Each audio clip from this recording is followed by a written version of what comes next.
on dit got it, on l'a. C'est bon, Pierre. Alors, je te remercie beaucoup, Marie-Josée. Alors, tout d'abord, on va vous présenter l'équipe, hein, les gens qui ont travaillé sur cette présentation-là, puis qui travaillent dans le dossier depuis un petit bout. Alors, il y a bien sûr Gaston, que vous connaissez bien, qui est coordonnateur du programme. Il y a Julie Arsenault, qui est professeur titulaire à la faculté. Il y a Anne Leboeuf, qui est agente de recherche à la faculté. Annie Daigneault, qui est coordonnatrice du programme AEC.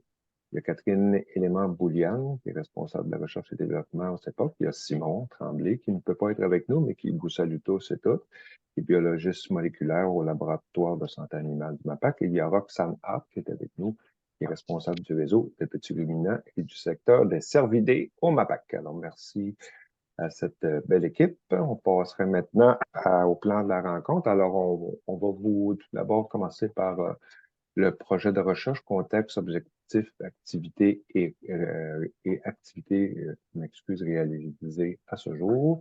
On va parler de la gouvernance du programme, nos propositions, des propositions d'amélioration pour le programme 2.0, les tests de laboratoire, statut, sujet à tester, fréquence des tests, biosécurité et les prochaines étapes. Bien entendu, le plus important, c'est le petit carreau qui est le rectangle qui est à votre gauche sur l'écran. Si on est là pour vous écouter, vous n'avez pas à être d'accord avec ce qui est proposé, on prend le temps de vous écouter puis de voir si vous aussi vous êtes au diapason de ce qui est proposé et qu'est-ce que vous pourriez suggérer le cas échéant pour améliorer ce programme qui est conçu par et pour les producteurs.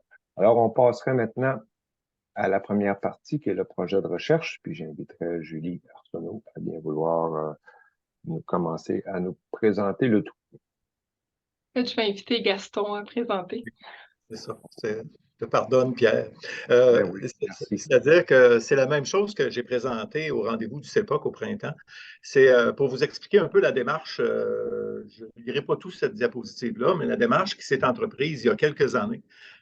Pour ceux qui ont déjà participé à des projets de recherche, entre l'idéation, c'est-à-dire l'idée du projet de recherche, après ça, les demandes de financement, la réalisation du projet de recherche, puis les conclusions, il y a des fois quelques années. On parle peut-être de 3 à 5 ans généralement.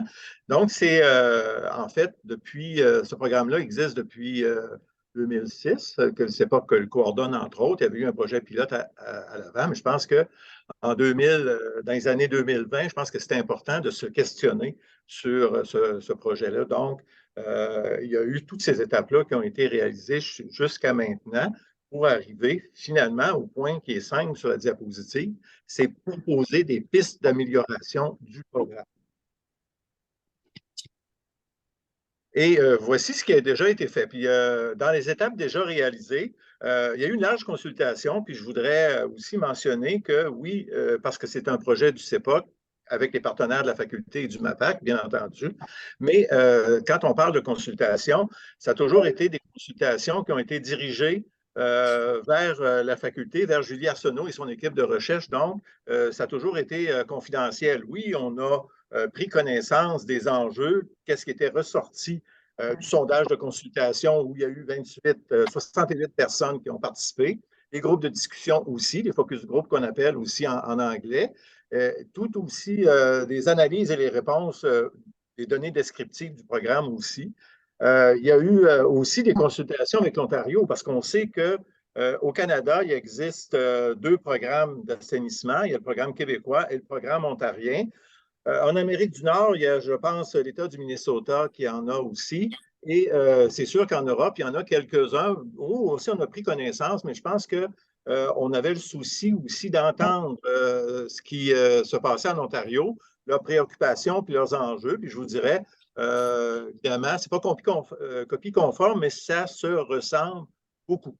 Il y a eu le webinaire informatif qui a été donné en juin par Julie, entre autres. Et donc, c'était une mise à jour de la maladie, son diagnostic et la situation au Québec. On vous avait recommandé de l'écouter avant d'écouter le webinaire de cet après-midi.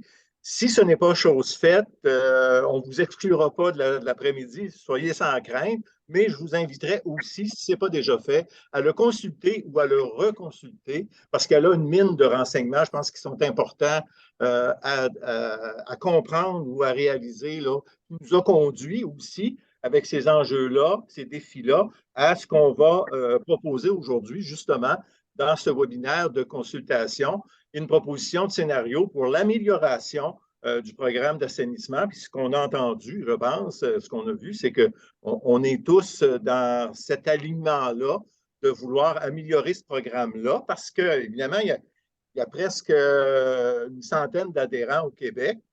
Donc, je pense que c'est un programme qui suscite de l'intérêt et pour qu'il y ait une pérennité dans le temps, si on veut, je pense qu'il y a tout lieu d'essayer de l'améliorer, si on veut.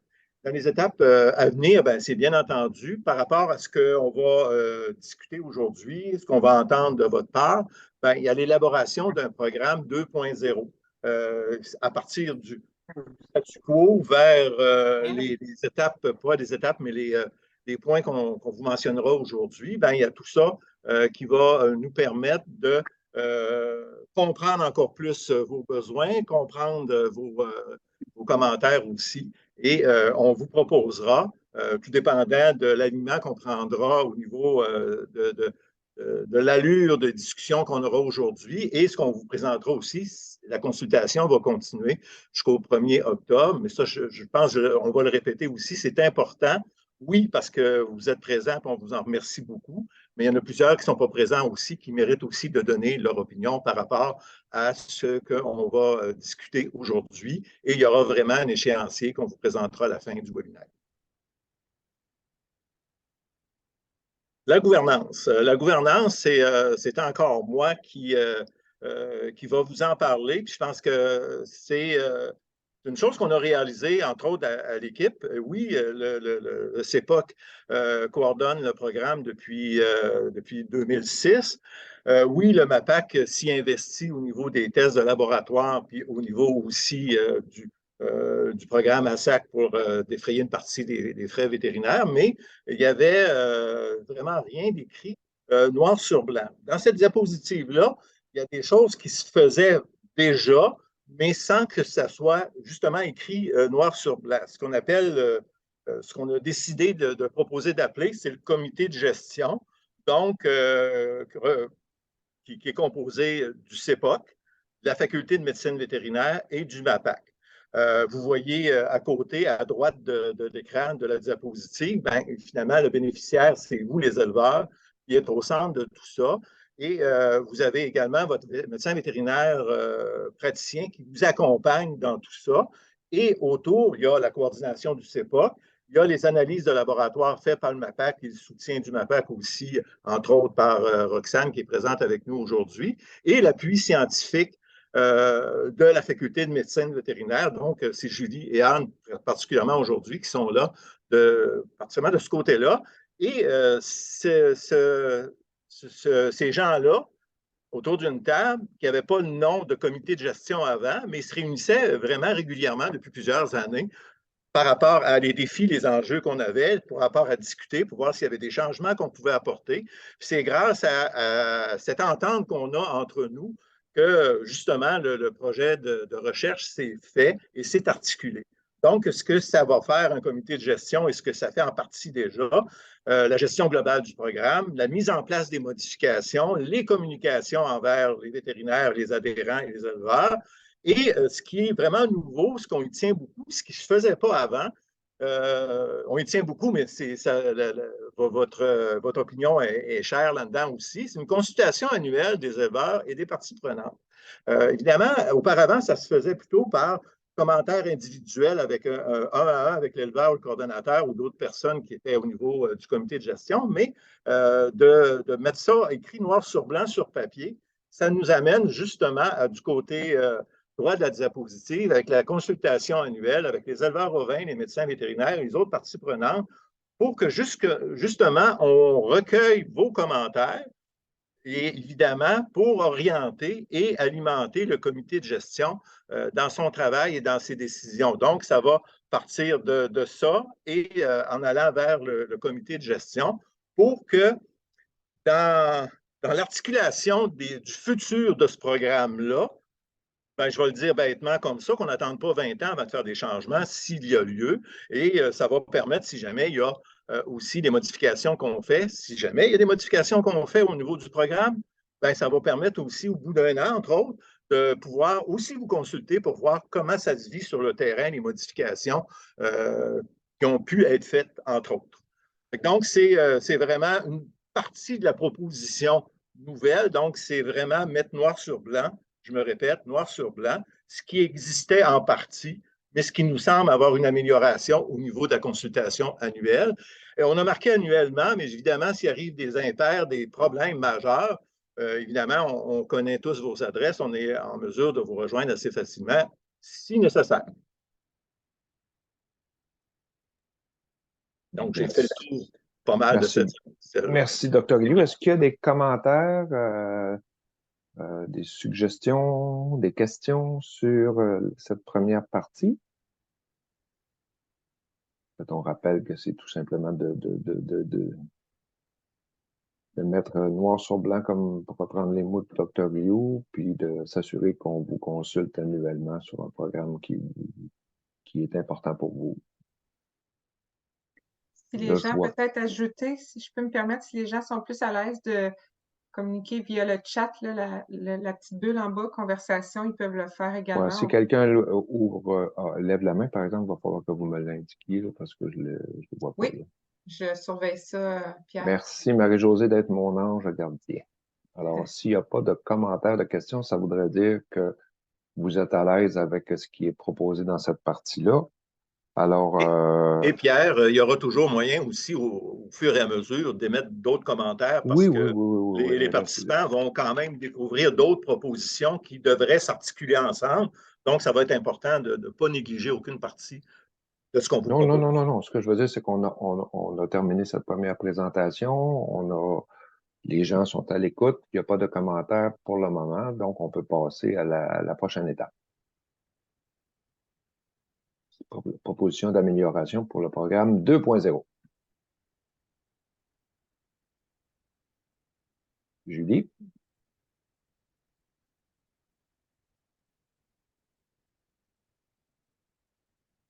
Ton micro, Julie? Ton micro? Excusez. Donc, Merci, un des Julie. éléments importants du programme, c'est vraiment le choix du test, puis ça a beaucoup meublé là, les discussions à l'intérieur de l'équipe, puis ça a fait aussi beaucoup partie des commentaires qu'on a entendus lors des groupes de discussion avec les éleveurs. Donc, l'enjeu principal, c'est vraiment le fait que des fois, le test a un résultat positif auquel on ne s'attend pas dans un troupeau qui est assaini depuis longtemps, puis là, on ne sait pas trop si c'est un vrai positif ou pas un vrai positif. Puis tout ça, au fil des ans, a apporté une certaine perte de confiance envers le test, puis envers le programme. Donc, on s'est vraiment penché sérieusement sur cette question-là. Pour le moment, le test officiel, c'est un test ELISA qui va détecter des anticorps dirigés contre le virus, qu'on appelle le ELI-test. Dans le programme 2.0, on vous propose de conserver pour le moment ce test-là, ce ELI-test-là. Pourquoi? Bien, après avoir exploré toutes sortes d'options, on en vient à la conclusion que ça reste le test présentement qui est le mieux parce que il est disponible, en fait, il est performant, il fait partie des tests les plus performants disponibles. Il est validé dans plusieurs pays, incluant au laboratoire du MAPAC aussi au Québec. Mais c'est vraiment un test qui reste quand même imparfait. Ça, je vais vous présenter quelques diapos après là-dessus. En fait, cette imperfection-là, on ne pourra pas la corriger, mais on peut adapter un peu le problème pour contourner, s'ajuster, s'adapter à cette imperfection-là. C'est ce qu'on va vous présenter un peu plus tard. Je dois dire que de manière continue, depuis le début du programme, on fait une veille sur les tests qui sont disponibles. Il y a même eu des changements de tests qui ont été faits là, au fil des ans dans le programme. Donc, cette vigie-là nous apporte en fait à explorer en particulier 3 nouveaux tests, qui est la génomique, le PCR, puis un nouveau test ELISA qui s'appelle le ID-Screen. Ces 3 tests-là, les démarches sont déjà entreprises pour voir comment ils performent au Québec, comment on pourrait les intégrer dans le programme, puis leur intégration va vraiment dépendre des résultats. Pour l'instant, on considère qu'on n'a pas suffisamment d'informations ou qui ne sont pas encore disponibles là, concrètement sur le terrain pour pouvoir les intégrer, mais on vous rassure, là, il y a des démarches entreprises, entre autres au niveau de la génomique, là, avec l'équipe du Dr Claude Robert à l'Université Laval, là, il y a un projet qui est en train de se mettre en place. Prochaine diapo. Donc ici, c'est un tableau que j'ai présenté en fait dans le webinaire informatif. C'est juste pour vous montrer, là, en haut, en bleu, on voit le ELITest. Donc, on voit que ses performances sont quand même excellentes, là. En fait, quand on parle d'un test diagnostique, on parle de performance en termes de sensibilité, spécificité. Donc, on voit que ça approche le 95-99 %, ce qui est vraiment excellent pour un test. Puis, ça, c'est supporté par plusieurs études là, qui ont été réalisées dans plusieurs études récentes. Le ID-Screen est un test qui performe très bien aussi, puis c'est pour ça qu'on veut l'explorer, mais il n'est pas encore disponible au Québec. Les autres tests, globalement, sont un peu moins performants. Donc, ça justifie notre proposition, en fait. Prochaine diapo. Ici, c'est juste pour vous... Est-ce qu'on prend les questions? Peut-être on va prendre les questions tout de suite après cette section-là. Parfait. C'est juste une diapo pour vous montrer comment le test fonctionne. En fait, quand l'animal est infecté, il va développer ce qu'on appelle des anticorps pour lutter contre le virus. Sauf qu'on parle d'un virus puis d'une maladie qui se développe lentement. Donc, ça prend du temps à l'animal pour réagir. Ça, ce n'est pas la faute du test, c'est vraiment en lien avec la biologie même de cette infection-là. Donc, dans ce tableau-là, chaque animal, en fait, est représenté par une ligne d'une couleur différente. Ce sont des brebis à qui on a injecté le virus, puis on a regardé c'était quoi leur réponse à ce test-là, ELISA.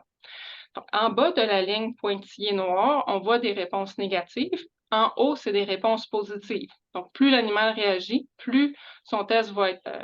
en fait, la réponse va être forte, donc plus on peut dire qu'il est positif. Puis, on va déclarer un animal positif à partir d'un certain seuil.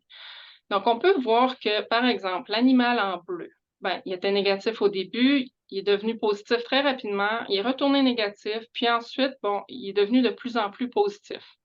Certains animaux, comme par exemple l'animal vert pâle en bas, lui, ça y a pris des mois avant de devenir négatif. Donc, on peut voir que les animaux, en début d'infection, il y a vraiment une réponse qui va fluctuer. Puis ça peut expliquer pourquoi, des fois, dans un troupeau, on teste un animal, il est négatif, après ça, il devient positif, il redevient négatif avant d'avoir une réponse qui est plus stable dans le positif.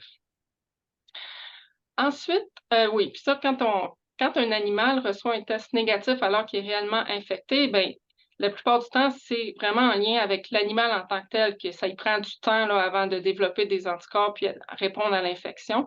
Ça peut être aussi parce que le test a moins d'affinité pour la souche qui est présente, parce que on sait que c'est un virus qui est très variable, qui a une grande diversité génétique.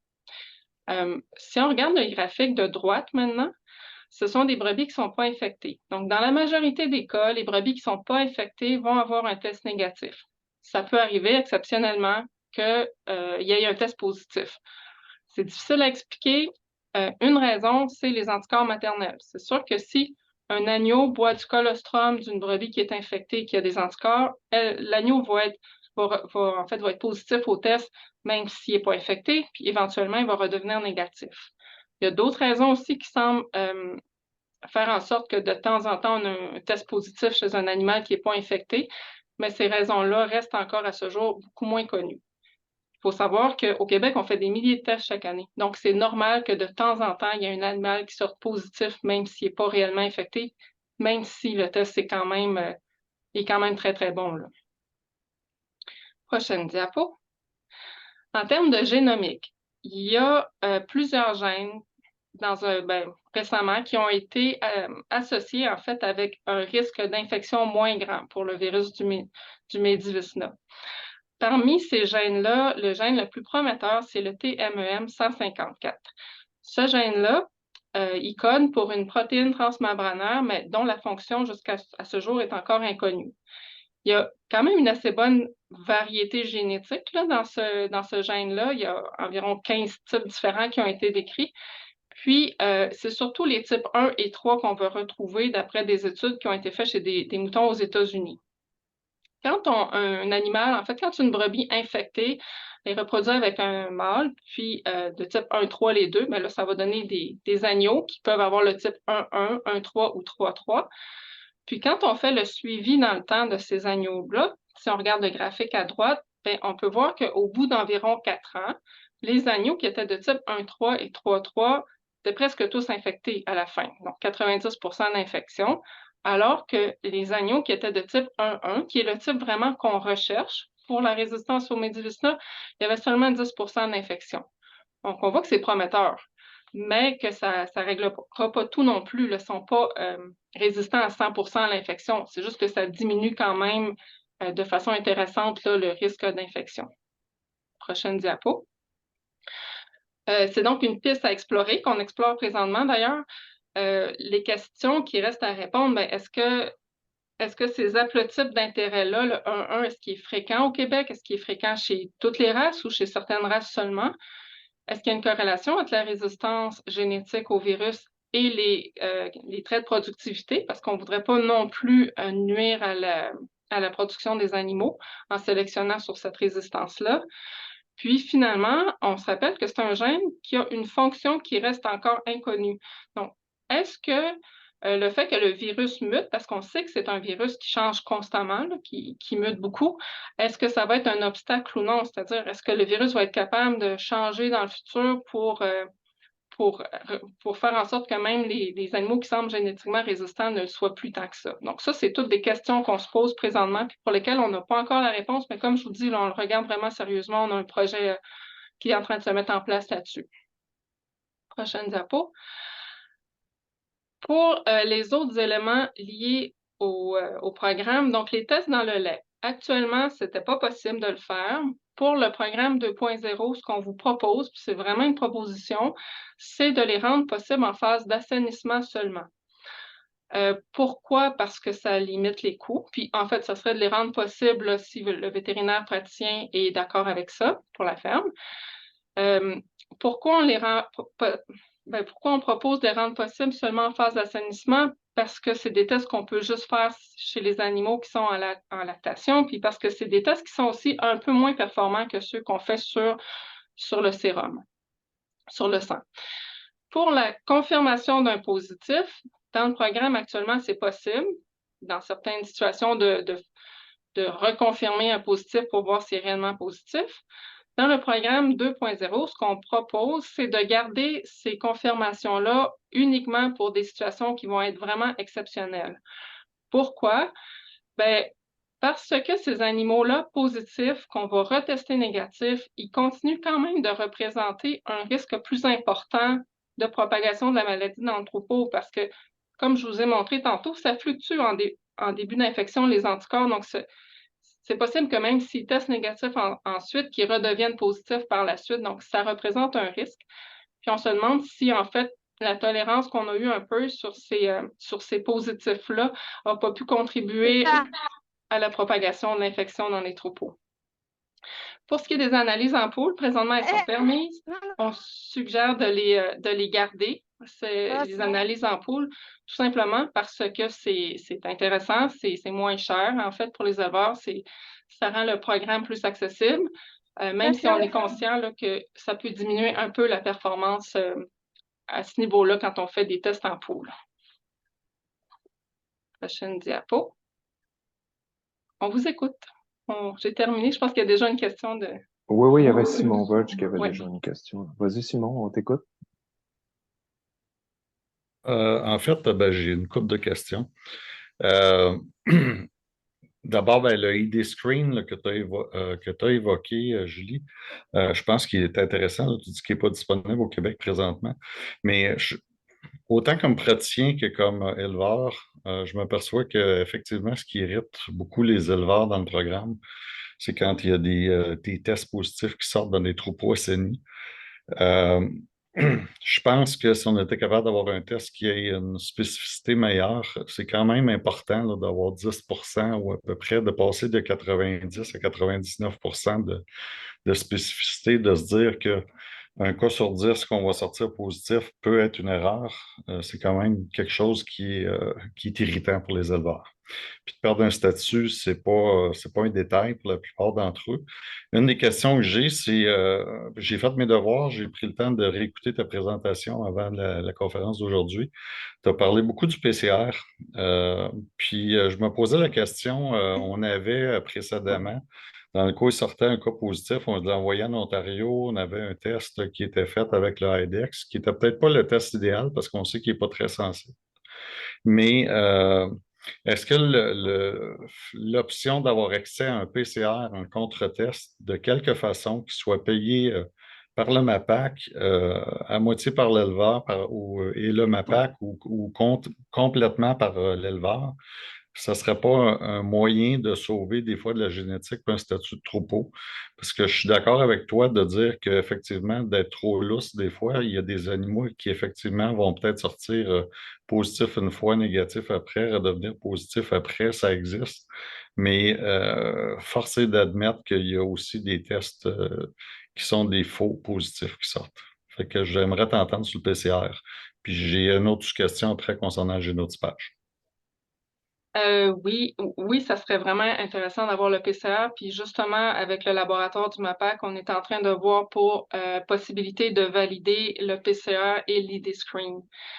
En fait, l'ID Screen, le problème qu'on a, c'est qu'on ne sait pas si la souche qu'il y avait en Norvège quand ils l'ont validé, c'est pas du tout la même souche qu'on a au Québec au niveau génétique, puis on ne sait pas si ça va être aussi performant en Norvège qu'il est, en fait, aussi performant au Québec qu'il est en Norvège. Fait que ça, on explore ça. Le PCR, c'est la même chose. On est en train d'explorer justement pour avoir un outil de plus dans des cas particuliers. Le problème avec le PCR, c'est qu'il n'est pas très sensible. Fait que, si on a un résultat positif au PCR chez ces animaux qui sont douteux-là, c'est parfait, on est capable de confirmer que c'est vraiment un positif. Si c'est un négatif, comme il est vraiment beaucoup moins sensible que l'ELISA, on va être encore dans un point d'interrogation. Mais, Et puis, je rajouterais, c'est la même problématique qu'on a eue avec l'IDEX. exact. Mais oui, c'est intéressant. Puis peut-être dans ces cas particuliers-là, si l'animal est envoyé à l'abattoir, de tester au PCR les tissus pour être vraiment capable de faire un diagnostic là, final. Mais Il c'est n'y a en pas de démarche. technique avec prise de sang qui amènerait la sensibilité à un niveau intermédiaire entre ce qu'on avait avec l'IDEX avant et ce qu'on a avec l'ILTEST.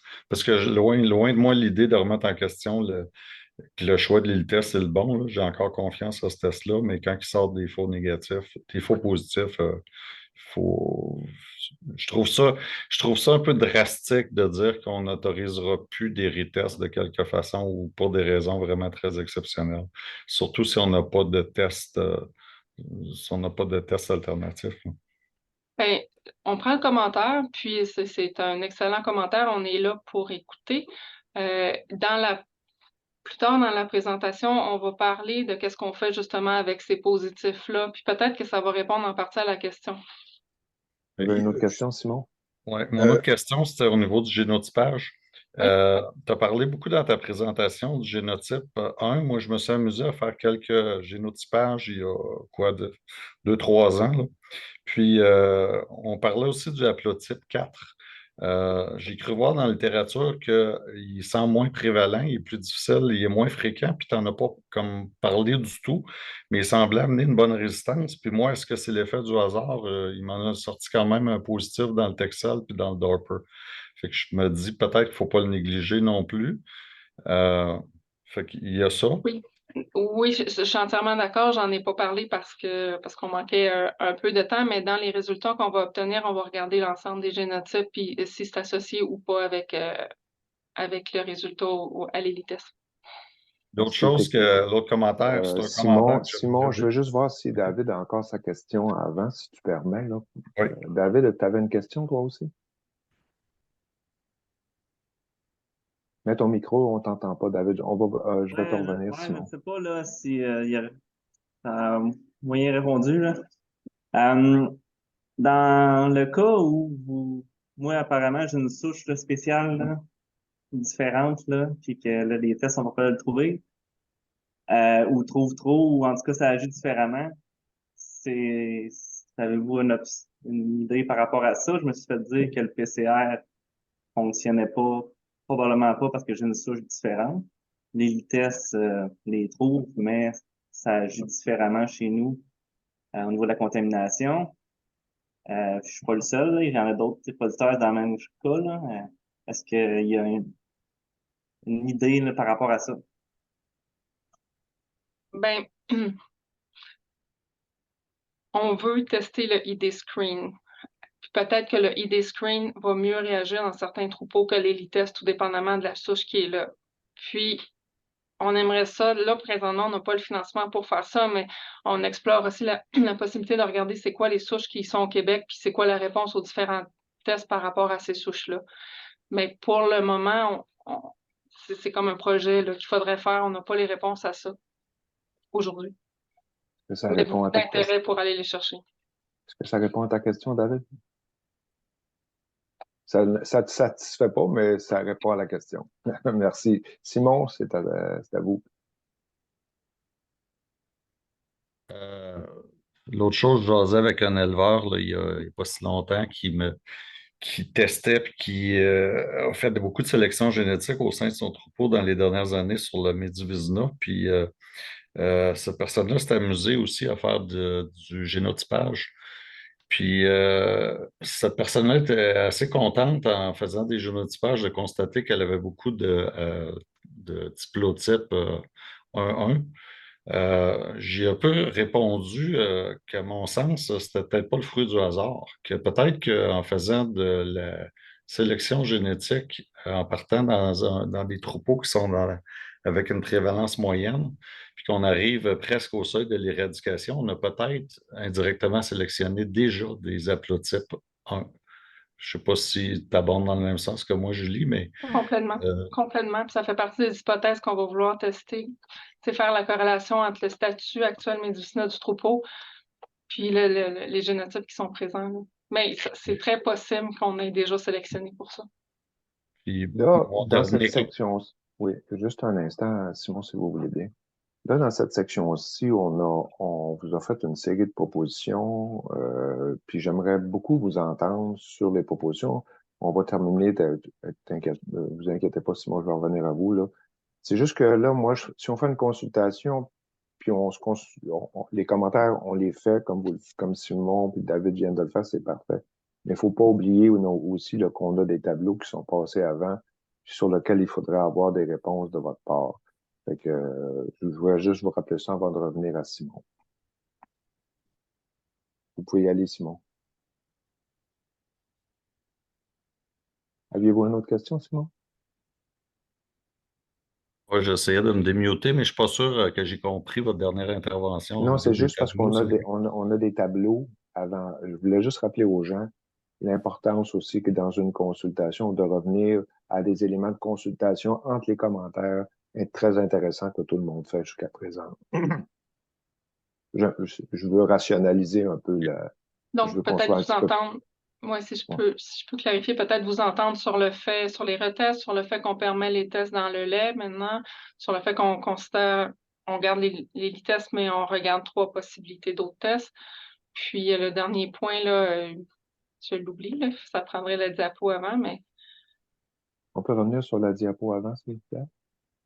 les analyses en poule qu'on décide de conserver. Est-ce qu'il y a quelque chose là-dedans que vous voyez là, avec lequel vous êtes en désaccord ou pas à l'aise ou vous êtes moi, dans je pense que ça presse qu'il y ait une évaluation du ID machin, là, du ID test au Québec, qui soit runné, que vous ayez quelques sets, puis que vous faisiez quelques tests en parallèle avec les autres tests que vous faites dans des cas d'éradication d'assainissement de troupeaux pour voir la corrélation entre les deux. Je me répète, mais je pense que la spécificité, il faut l'adresser. On n'a pas le choix. Il y en va de la crédibilité du programme. Puis, si vous ne nous arrivez pas avec un programme, un test alternatif, si vous dites que le PCR, ça se peut qu'il soit pas assez sensible. Mais on ne peut pas faire sauter des statuts euh, sans être vraiment sûr de notre shot là-dessus. Puis, le dernier commentaire que j'avais amené là-dessus, c'est que personnellement, je trouve que l'accès aux différents niveaux de statut, là, quand on part dans le temps, on avait, je crois, du bronze, argent, or, platine, etc. Là. J'ai l'impression que la progression est trop rapide à la lumière de ce que Julie nous explique, que des fois, ça se peut qu'il y en a que ça prenne du temps à sortir dans des troupeaux. Puis des fois, je trouve qu'il y a des troupeaux qui sont partis euh, du point de départ, là, de ne pas savoir ce qu'ils ont dans leur troupeau, puis au bout de quelques mois, ils sont rendus avec un statut or. Je trouve que c'est trop rapide comme progression, puis je pense que le risque est... C'est une excellente remarque, Simon, puis on a un bloc spécifiquement là-dessus. Ok, parfait. Merci, Simon. À Gaston, maintenant, avant de Je voulais juste réaliser, Gaston. rajouter je veux juste rajouter un petit commentaire, particulièrement à Simon, puis je suis d'accord avec toi sur la spécificité.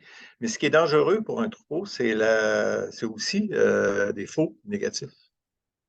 Puis ça, des faux négatifs, c'est le loup dans la bergerie, là. C'est ce qu'il faut se dire aussi.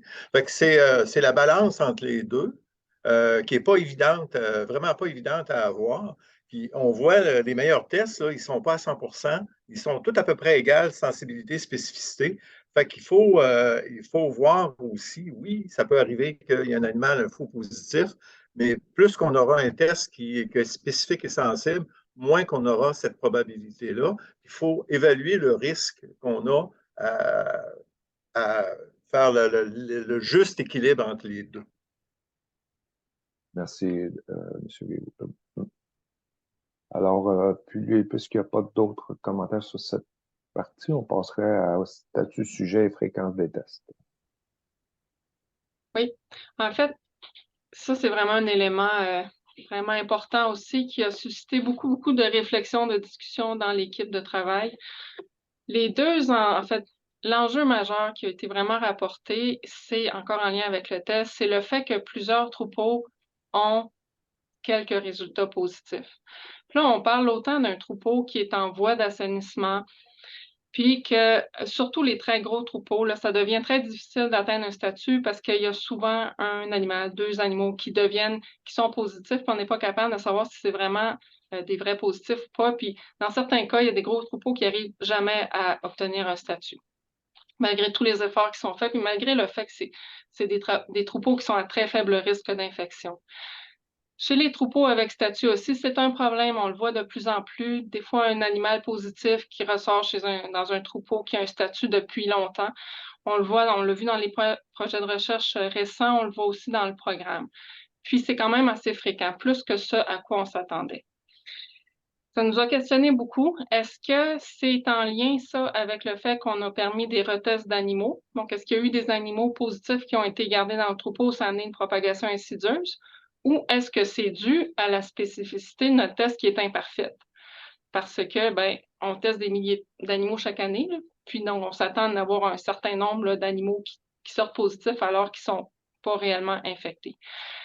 Tout ça amène beaucoup d'inquiétude, beaucoup de découragement des éleveurs, une difficulté à gérer le programme aussi. On en est très conscient. Puis on est très conscient aussi que ces troupeaux-là, avec seulement un animal ou deux positifs, ça reste des troupeaux à très faible risque. Ça reste des troupeaux intéressants pour des acheteurs, à notre avis.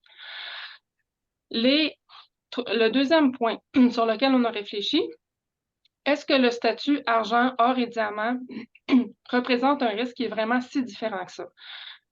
Le risque d'avoir... Excusez, je vais juste prendre une gorgée d'eau.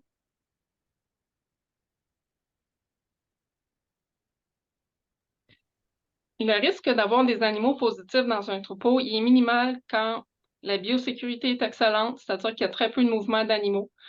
Quand il y a eu un test de troupeau complet qui a été fait récemment, quand il y a eu pas de positifs ou très peu de positifs dans ce dernier test-là, et quand ça a été des tests individuels qui sont encore plus performants. Donc ça, c'est vraiment la situation idéale pour dire que le risque il est vraiment, vraiment faible. Ensuite, ce qu'on a entendu, c'est que la vente des sujets reproducteurs est vraiment facilitée par le statut. C'est une des raisons majeures pour faire partie du programme, la vente des sujets reproducteurs. Le type de statut n'a pas été nommé comme étant si important que ça. Par exemple, la différence entre or et argent. En fait, il y a beaucoup de personnes qui ont soulevé, est-ce que c'est vraiment si différent que ça, ces différents statuts-là? Prochaine diapo. Donc ça nous a amené à nous recentrer sur l'essentiel. Donc, on s'est dit, pour proposer des modifications, on veut s'assurer qu'en fait, que le programme serve réellement à améliorer la santé des troupeaux et à favoriser la vente d'animaux sains. C'est les deux grands objectifs pour nous. Donc, il faut que ce soit un outil pour mieux performer, pas une source d'anxiété constante là, de vivre avec le fait de peut-être perdre son statut.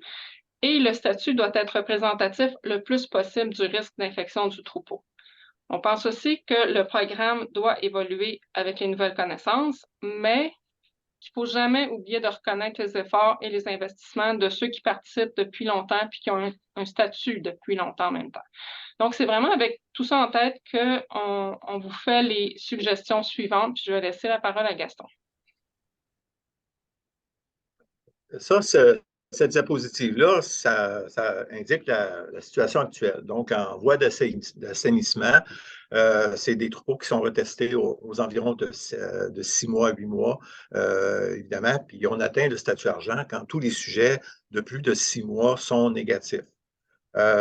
On passe au statut or, en même chose 6 mois plus tard, si encore notre troupeau est négatif au complet pour les 6 mois et plus.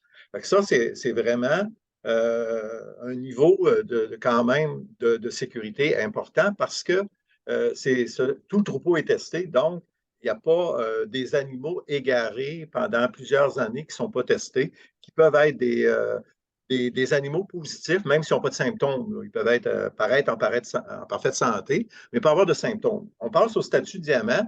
Ça avait été mis il y a quelques années, je pense 5 à 7 ans. C'est pour que le statut diamant s'apparente un peu plus facilement au statut A de l'Ontario.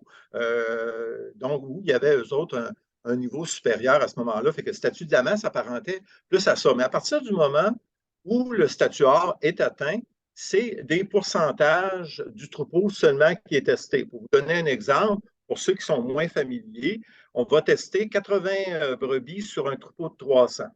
Donc, il y en a quand même 220 qui ne sont pas testés.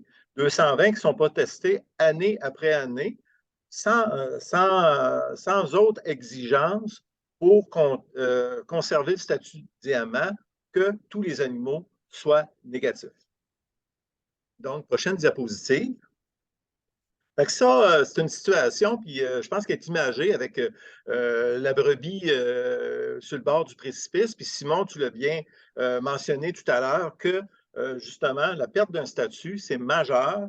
Le danger de perte de statut, c'est une source de stress important. Donc, c'est le fait présentement, c'est qu'on teste seulement une partie du troupeau une fois que le statut or est atteint.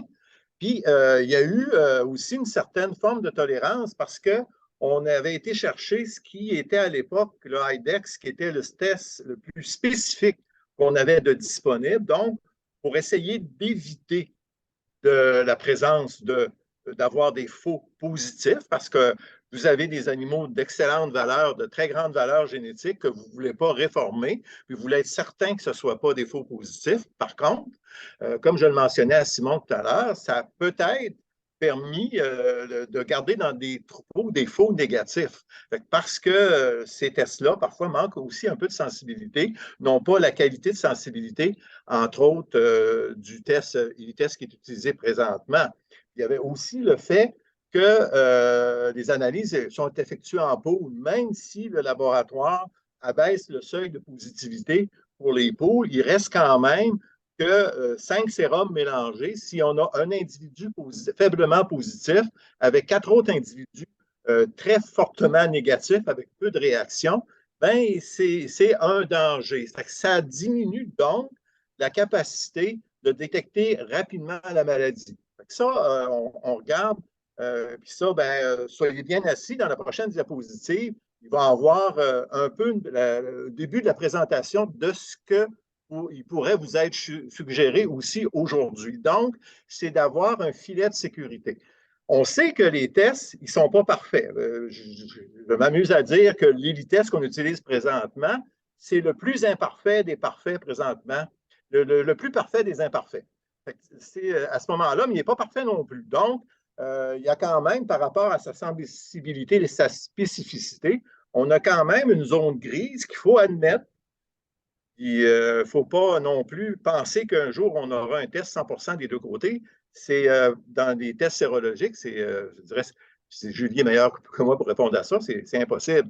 Mais dans le fond, le filet de sécurité, c'est qu'on sait la zone grise qu'ont nos tests, donc on peut avoir un 2% de positif sans perdre, 2% et moins, sans perdre des statuts. Mais évidemment, il faut que ces animaux-là soient réformés. C'est un petit peu pour ça qu'on me disait aussi des retests, puis je vais exagérer, puis vous m'excuserez, vous avez le droit de me gronder après. Il ne faut pas exagérer sur les retests à l'infini pour dire on va arrêter tant qu'on ne trouvera pas un test positif cet animal-là. Autrement, je ne le réformerai pas. Puis on a toujours mis un danger. Si un animal fluctuait, comme Julie a présenté dans une de ses diapositives, c'est un phénomène qui est connu maintenant, que oui, un animal, au début de l'infection, peut être positif.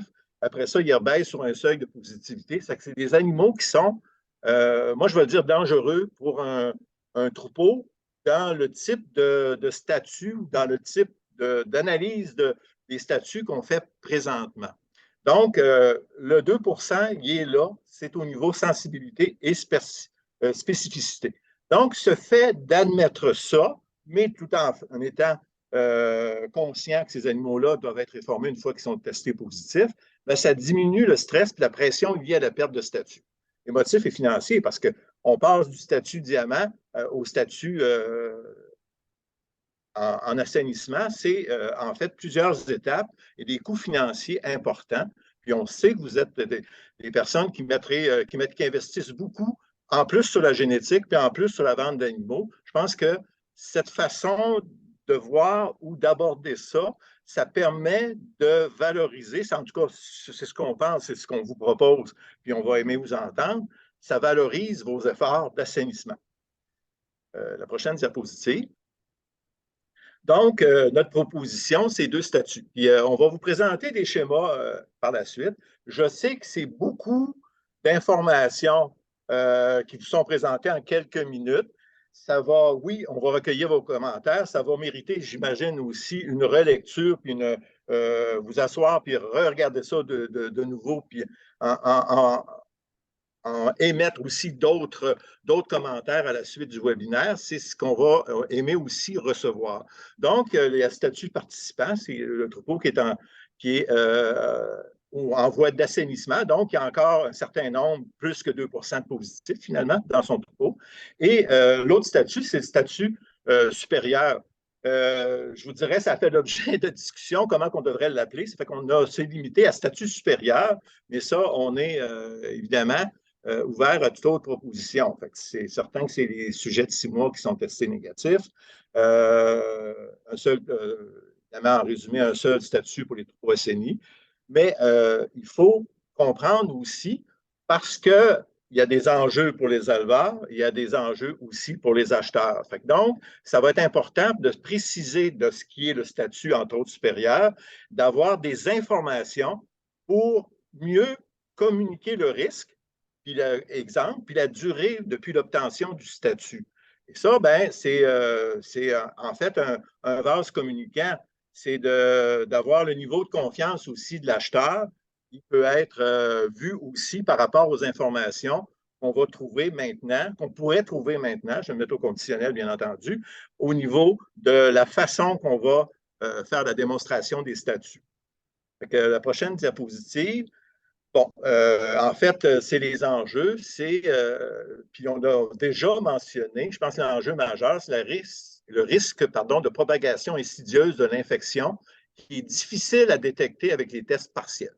Ça, c'est un enjeu qui est majeur, qu'on se rend compte au fur et à mesure qu'on peut avoir des troupeaux qui sont en pourcentage de détection. C'est un risque qui peut s'accentuer au fur et à mesure des années parce qu'il peut arriver.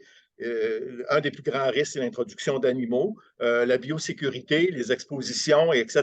Il y a tout ça qui est quand même un risque qui est inhérent à la production parce que les troupeaux fermés à 100%, c'est presque impossible. Ça, c'est un risque qu'il faut essayer de trouver d'un enjeu qu'il faut essayer de trouver des solutions. Donc, le programme actuel, si on passe du test annuel, c'est un test annuel d'une partie du troupeau et ça demeure aussi dans le 2.0, aussi un test annuel d'une partie du troupeau. Par contre, un test complet du troupeau, évidemment, à partir du moment où il y a un statut, il n'y en a pas de test complet du troupeau une fois que le statut est atteint. Puis, bien évidemment, s'il y a une perte de statut, c'est différent. Mais ce qui est proposé dans le programme 2.0, c'est un test complet de troupeau aux 5 ans. Par contre, les animaux positifs doivent être éliminés, puis le statut est conservé si la prévalence est inférieure à notre fameux 2 %. Donc, c'est capter les positifs le plus rapidement possible. Donc, on optimise alors la capacité de détecter la maladie et d'éviter qu'un animal positif qui est laissé trop longtemps dans le troupeau, qui n'est pas testé, puisse contaminer une bonne partie du troupeau, dépendant de sa contagiosité. Donc, c'est sûr qu'au niveau présentement des deux programme 2.0 puis actuel, c'est la réforme. Donc, un sujet positif est toujours considéré comme un risque. La recommandation est d'isoler et de réformer dès que possible tout animal positif. La prochaine diapositive. Bon, la sélection, ça, c'est un autre enjeu. Inconstance entre les troupeaux sur la méthode de sélection des animaux. Vous savez, dans le programme actuel, il y a une façon de sélectionner les animaux qui seront attestés, qui, on s'est rendu compte, n'est pas toujours suivi, loin de là. Donc, c'est l'incapacité, notamment, à ne pas tester les animaux qui sont le plus à risque ou qui sont vraiment à considérer dans le test. Ça aussi, il faut voir comment on pourrait améliorer ou optimiser les protocoles de sélection en ferme.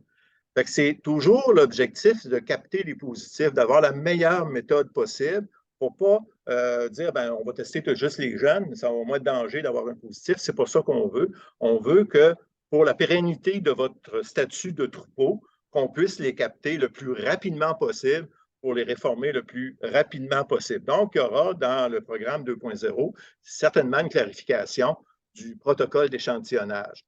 Ça, puis essayer autant que possible de l'uniformiser entre tous les troupeaux. Ce n'est pas toujours facile, mais je pense qu'on devrait être en mesure aussi de vous fournir des outils pour ça.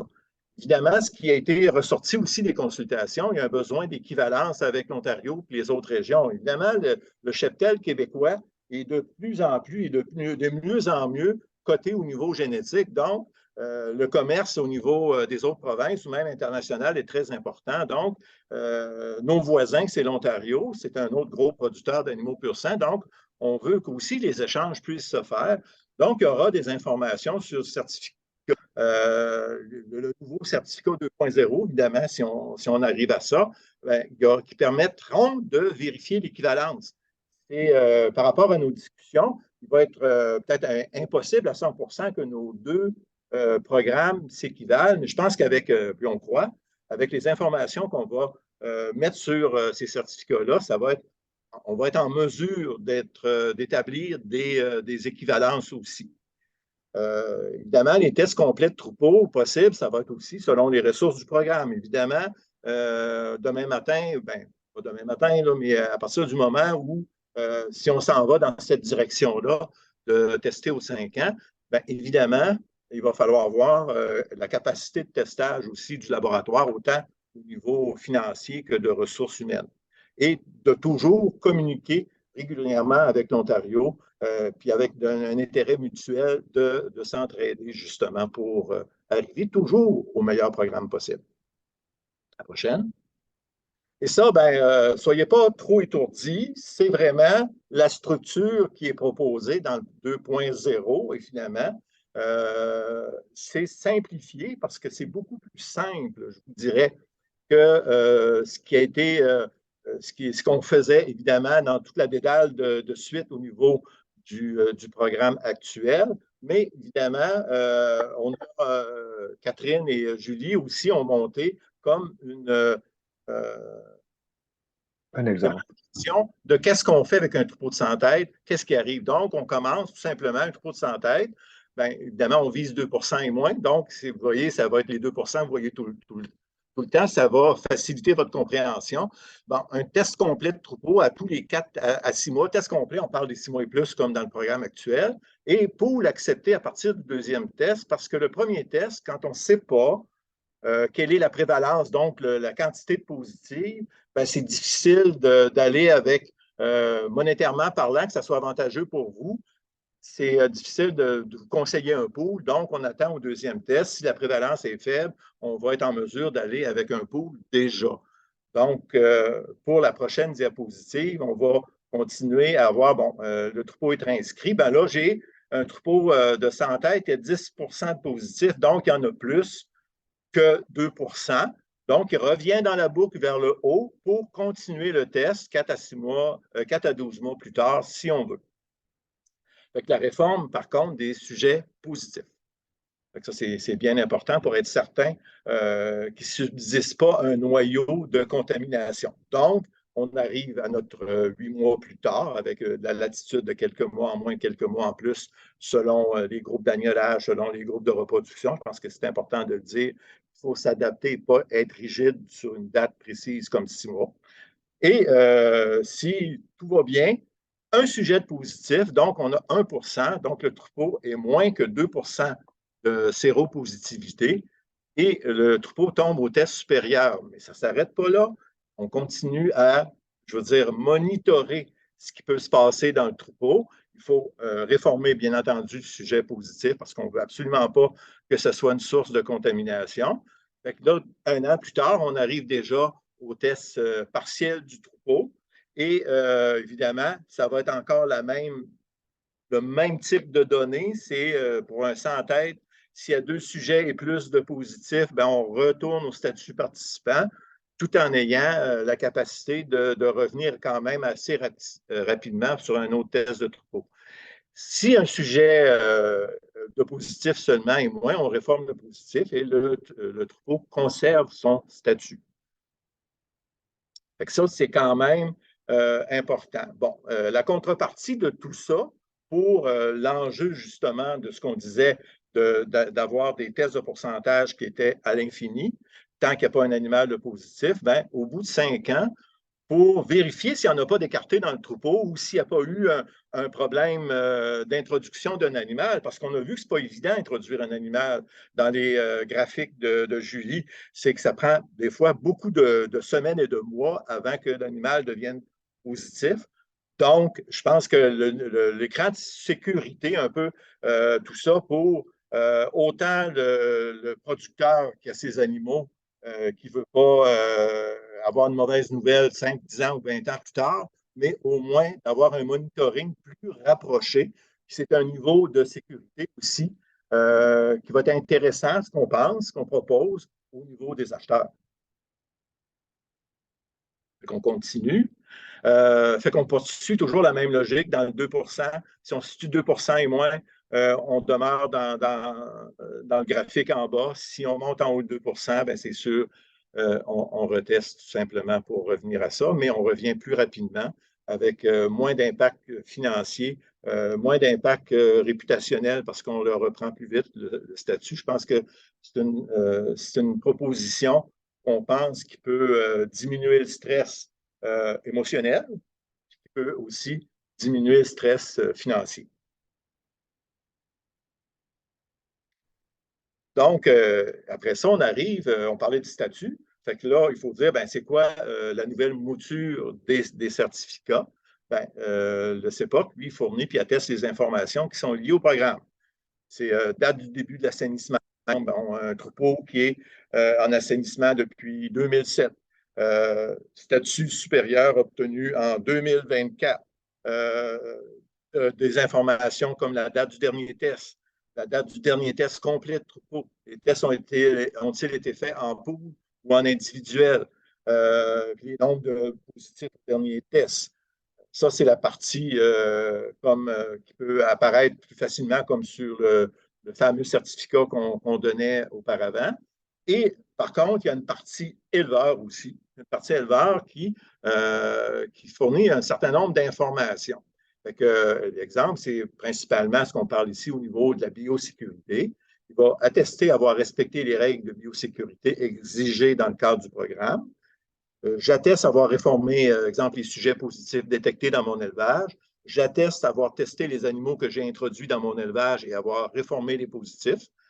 Je fais de l'exposition et j'atteste avoir effectué les tests nécessaires pour les sujets de mon élevage qui ont été en contact avec d'autres sujets de d'autres élevages. Et aussi, je pense que j'ai discuté avec mon vétérinaire des règles de biosécurité et j'ai identifié les points à améliorer. C'est un embryon de suggestions de part et d'autre. Je pense que c'est tout simplement pour qu'il y ait un niveau de confiance que le vendeur peut avoir versus son acheteur et le niveau de confiance aussi que l'acheteur peut avoir versus son vendeur. Fait que vous voyez à peu près qu'est-ce que ça peut avoir l'air. On s'est servi du schéma, Catherine principalement, s'est servi du schéma en fait, puis indiqué des informations. Puis comme je dirais, le statut qu'on propose supérieur, ça sera aussi évalué qu'est-ce qu'il en est. Il y a la section CEPA qui est, vous voyez à droite, à peu près on répète ce que j'ai dit tout à l'heure. Et l'éleveur, il atteste aussi sa partie et c'est lui qui en est responsable de cocher les bonnes cases. Voilà. Et rapidement, je sais que ça a déboulé rapidement. Je sais que j'ai donné beaucoup d'informations. Je sais que c'est normal que ça vous questionne. Puis c'est certain que ben là, il y a juste une oreille qui est sur l'écran. Je pense que nos deux oreilles de tout le monde sont grandes ouvertes pour vous entendre et entendre vos commentaires. Je te remercie beaucoup, Gaston. Comme on vient de le souligner, ce sont des propositions, hein. Puis si ce qu'on souhaite surtout, c'est vous entendre. Si vous êtes à l'aise ou pas à l'aise, pour ou contre, ben, c'est important pour l'équipe là, qui travaille sur Medivizina là, de savoir ce que vous pensez de tout ça. Vous allez pouvoir aussi continuer d'émettre des commentaires jusqu'au 1er octobre. C'est parce qu'on a un autre exercice à faire un petit peu plus tard du côté Caprin sur une autre consultation sur un autre sujet. Alors, je prendrai M. Simon en premier, Simon Bird.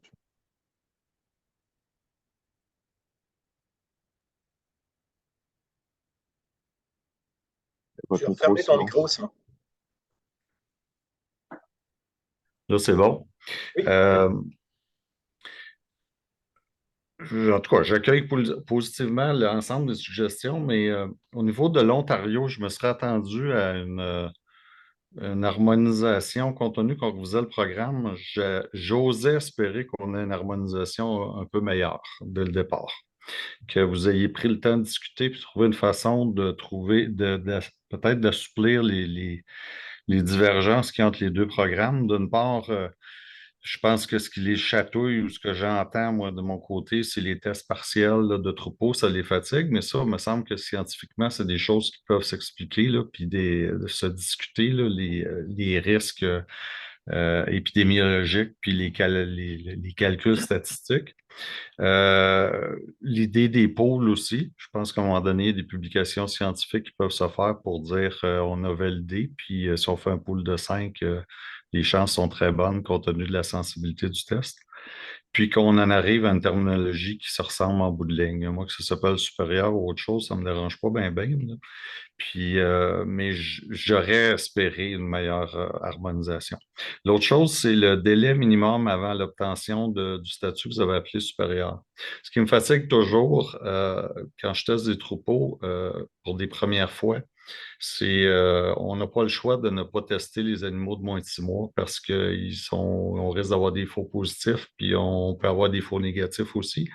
Mais je ne conçois pas qu'un troupeau puisse atteindre le niveau supérieur avant 18 à 24 mois, certainement, parce que la première fois qu'on va le tester, ces animaux de moins de 6 mois qu'on n'aura pas testé avant qu'ils soient revalidés, puis qu'on ait un certain niveau de certitude à l'effet que justement, ils n'entraînent pas dans le troupeau, je pense qu'il faudrait se donner un délai minimum. De dire que le statut supérieur n'est pas accessible avant de tant de mois du premier test. L'autre chose, je pense qu'on avait comme concept dans la sélection des animaux de toujours attester les animaux achetés dans la dernière année.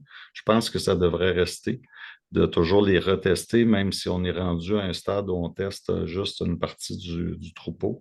Puis, non seulement les animaux achetés, mais tous ceux qui sont sortis, peu importe la raison. Ils ont été en centre de récolte, ils ont été en exposition. Peu importe, ces animaux-là devraient être testés parce que, on sait fort bien qu'il y a beaucoup de gens qui vont en exposition et qui ne font pas nécessairement revenir le vétérinaire après pour des quarantaines, là, puis qui n'établissent pas nécessairement toujours des quarantaines. Fait que c'est un petit peu, je pense que j'ai fait le tour de ce que j'avais écrit là-dessus. Euh, c'est un peu l'ensemble de mes commentaires. Je pense merci que Julie beaucoup. voulait réagir peut-être au propos Là, de... c'est à Julie, Dr. Rio. Oui, en fait, je vais réagir sur l'Ontario. En fait, nous, on a rencontré l'Ontario pour avoir un premier avis sur les propositions qu'on voulait vous faire. Puis, il y avait beaucoup d'écoute. En fait, les échanges avec l'Ontario sont très positifs. Là, on est en contact très régulier. Puis, on ne pouvait pas leur dire, ben, est-ce que vous acceptez de modifier votre programme avec ce qu'on va proposer sans savoir si vous alliez accepter dans un premier temps de faire les modifications. Mais c'est sûr qu'une fois qu'on va avoir statué sur les modifications, on prévoit rencontrer l'Ontario pour leur demander est-ce que c'est possible de s'harmoniser ensemble avec ces changements-là ou non. Puis, comme on ne peut pas prendre la décision pour l'Ontario, ben, on va au moins s'assurer que on peut se rencontrer toutes les exigences, tu sais, faire 2 tests de troupeau complet, par exemple, pour rencontrer les exigences de l'Ontario pour les éleveurs qui vont vouloir échanger. Puis il y a une volonté là, des deux côtés là, d'avoir des équivalences. Donc, on ne peut pas s'engager à ce stade-ci. Pour les pôles, l'Ontario refuse les pôles jusqu'à présent, mais a un projet en cours, puis les résultats devraient sortir cet automne. Fait que peut-être qu'ils vont changer d'idée eux autres aussi sur les pôles, je ne sais pas, mais je suis en contact avec la chercheure qui fait ça, puis on est supposé de s'échanger les résultats aussi. Fait que tout ça, c'est là. Puis sinon, pour les animaux qui sortent du troupeau, c'est sûr qu'on veut les retester. Là, ça faisait partie des propositions, là, juste pas indiquées là, par manque de place. J'ai arrosé un programme pan-canadien, là. On a un rôle de leadership, le Québec puis l'Ontario ensemble. Puis Sylvain, je vois qu'il a la main levée, je ne parlerai pas trop longtemps, là. Mais à quelque part, on le voit quand on va dans des classiques canadiennes, la problématique qu'on a de trouver des animaux de d'autres provinces qui sont non seulement pas sur un programme, mais pas testés. Si vous étiez capable de noyauter un programme, j'ai envie de dire canadien, là, il sera supporté quitte à ce qu'il n'y ait rien de payé dans d'autres provinces. C'est à chaque province de prendre ses décisions, mais qu'au moins il y a une base nationale. Bien, il y aurait peut-être des troupeaux dans d'autres provinces qui embarqueraient, puis je pense que ça ferait juste aider le marché québécois en tant que canadien. Merci beaucoup, Simon. La parole est maintenant à Sylvain qui a posé la question. Sylvain, c'est à vous. Moi, j'aurais 3 éléments. Et le premier, c'est en concernant, vous faites souvent allusion qu'il y a des faux négatifs. Moi, je vois plus souvent qu'autrement des faux positifs. Dès qu'ils redeviennent négatifs, ils semblent rester négatifs. C'est ce que moi, je perçois. D'un autre point, vous faites souvent allusion aux acheteurs. C'est important qu'ils aient, là, mais les vendeurs, là, je tiens à vous préciser qu'un vendeur de sujets reproducteurs a une responsabilité et une garantie. Moi, ma chienne aujourd'hui, c'est qu'un de mes béliers teste positif, j'ai un client qui a un statut. Parce que ça vient me démolir complètement. Et ça, vous ne le mentionnez pas. C'est un peu un point que je considère hyper important. Et je vais y aller avec un troisième élément. Mon troupeau, moi, je suis statuaire depuis 2006. Vos tests, là, votre base de données, elle a l'air de quoi? Quand vous regardez nos résultats, vous regardez vos résultats. Moi, je reçois un beau PDF avec tous mes numéros et je m'amuse avec ça. Ce que je fais en parallèle de ça, c'est que j'ai une base de données sur laquelle je suis capable de cumuler tous mes résultats. Et quand vous mentionnez que le fait que je ne teste pas tous mes animaux, je suis capable de vous dire que dans un délai de 5 ans, il y a une très bonne portion de mon troupeau qui a été testé. Même s'il y a des animaux qui sont partis, même s'il y a des animaux qui sont restés, l'ensemble de mon troupeau a été testé. Et c'est ça, je pense que si j'ai une suggestion à vous faire, arrêtez de regarder les choses avec des œillères. Parce que vous décidez de la vie ou de la mort d'un troupeau en fonction du test d'aujourd'hui. Et demain, je pourrais faire le même test avec les mêmes animaux et nous pourrions arriver avec un résultat différent. Et c'est ça, à mon avis, qui est dramatique actuellement. Je suis pour les arrangements que vous semblez apporter. J'espère que vous allez garder une ouverture par rapport au... je vous suggère fortement d'y aller avec la recherche au niveau des autres possibilités de tests et aussi au niveau du génotypage. Personnellement, j'ai commencé à génotyper tous les sujets reproducteurs que je garde dans mon topo. Je suis capable de faire des parallèles avec ce que vous me sortez comme test. Et ça, je m'amuse à faire ça de mon propre chef avec... je mets la main dans mes poches pour faire ça parce que je veux me donner une marge de manœuvre et je veux savoir un peu où je vais. Parce qu'actuellement, je vais être franc, là, je me questionne énormément. J'ai subi quand même des éléments perturbateurs au cours des 3 dernières années au niveau du Medivisna. Je n'ai pas perdu mon statut, je suis bien chanceux.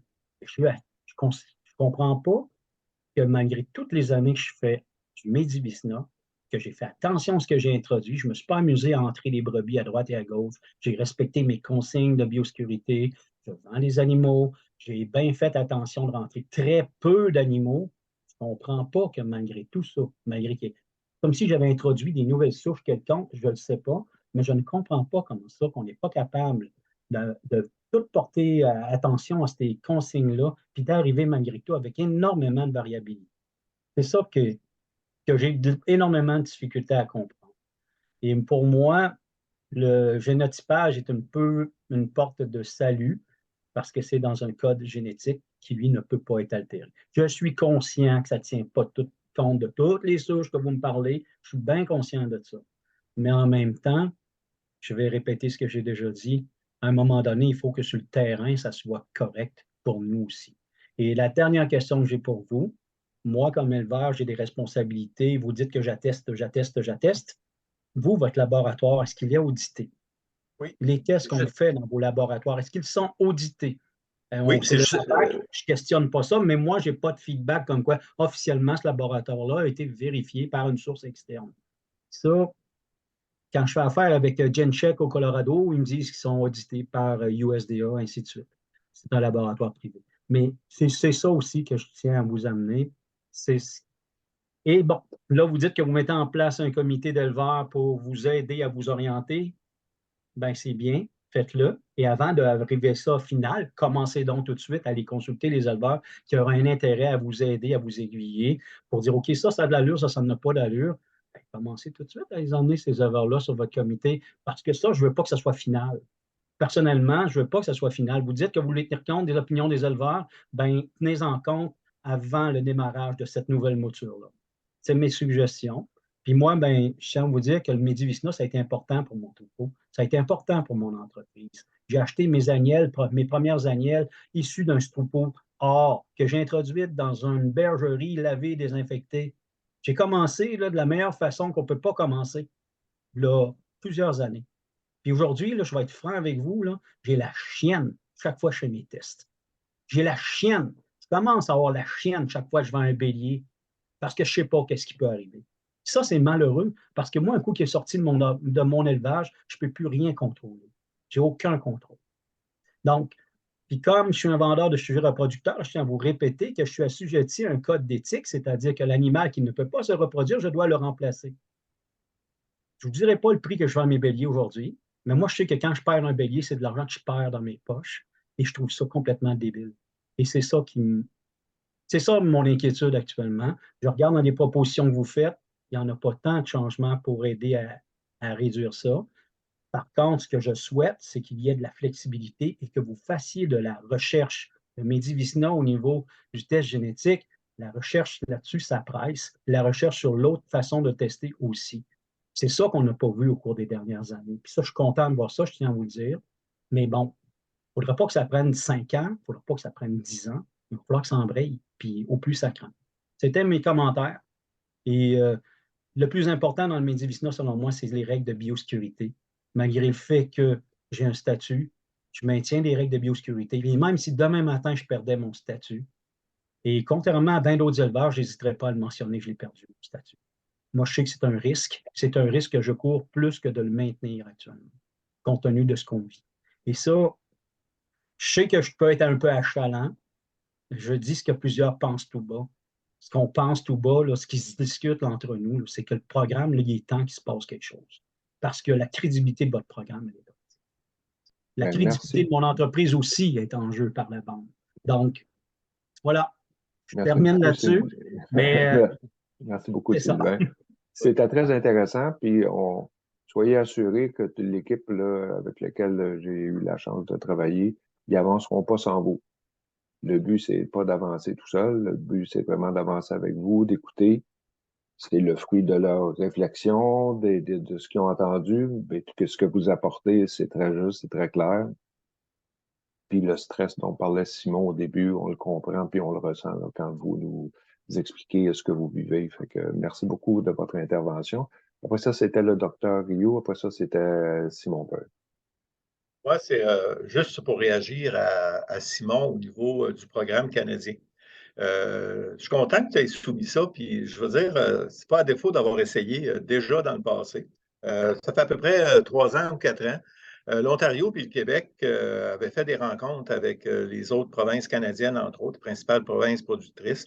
Puis ça avait achoppé, franchement, sérieusement. Parce que les autres provinces canadiennes voulaient prendre un autre test. Puis l'autre test s'avérait encore plus imparfait que l'élitesse. Fait que ça a arrêté là, durant cette volonté-là. Je pense que là, c'est quand même il y a 3 ou 4 ans. Fait que ça mériterait, je dirais, évidemment, d'être mis sur la table à dessin. Ça, c'est certain. Puis pour les commentaires à Sylvain, ben moi, je n'ai pas vraiment d'autres commentaires. Je les reçois très bien. Puis je pense qu'une fois que la poussière de tout ça sera retombée, Sylvain, on pourra s'en reparler aussi. Puis tu verras, je pense que tu comprends ton niveau d'émotivité, puis de sensibilité, puis tout ça. Moi, ça fait 10 ans que je suis avec les éleveurs, puis que j'entends ça, puis que c'est vraiment sans prétention, je pense que je suis à l'initiative du leadership que ce qu'on est en train de faire aujourd'hui. C'est sûr que, mais comme tu l'as bien dit, il faut faire des modifications aussi sur des bases solides. Ça, je t'entends très bien au niveau de la recherche puis au niveau des éléments qui nous manquent pour ne pas tomber dans le panneau de changer pour changer puis tomber sur pire. Ça, c'est pas ça qu'on veut. Puis je pense qu'aussi, à partir du moment que tu verras la poussière retomber, tu regarderas aussi tout ça. Tu as donné des commentaires là, j'en attends d'autres aussi. Puis tu vas voir, on va te proposer un courriel, un endroit pour continuer à émettre des commentaires. C'est important pour moi et pour toute l'équipe de recueillir le maximum de commentaires pour que le programme, potentiellement, qui pourra être modifié, amélioré, tout ça, convienne pas juste à moi, mais convienne à l'ensemble de la production. Oui, pouvez-vous baisser votre main, Dr. Rio, s'il vous plaît? Oui. Simon Verge. Votre micro, Simon.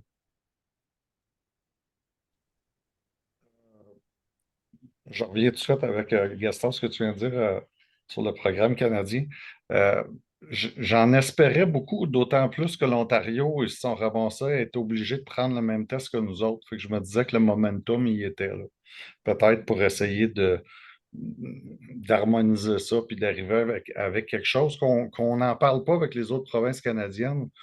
J'ai pas tant de misère avec ça, là. Je me dis, avec le temps, les gens, ils vont embarquer, puis les choses vont bouger si au moins on est capable de se mettre d'accord, les deux provinces qui en font. L'autre chose, je reviens sur le PCR. Je trouve que ça prend un filet, encore une fois, pour les faux positifs qui sortent. Puis je me dis que si on a travaillé pendant tant d'années avec un IDEX comme contre-test, là, à 44 de sensibilité, ben, de passer à un qui serait à 75 c'est déjà mieux. La spécificité est là. Puis la sensibilité, ben, on l'a améliorée. Puis rendu là, ça pourrait être discuté avec l'éleveur. J'accueille bien le filet du 2 je le sens mieux dans un sens que dans l'autre. Je ne suis pas sûr que je suis super à l'aise de voir un éleveur que c'est sa première année de test et puis qu'il y a 2 de positifs et puis qu'il vient jumper directement dans les troupeaux accrédités. Mais en tout cas, je vais y réfléchir à ce bout-là. L'autre chose que je voulais peut-être porter à ton attention, Gaston, c'est que je suis pas mal certain que entre les mailles du filet, il y a des gens qui figurent comme étant des nouveaux inscrits ou des gens qui sont dans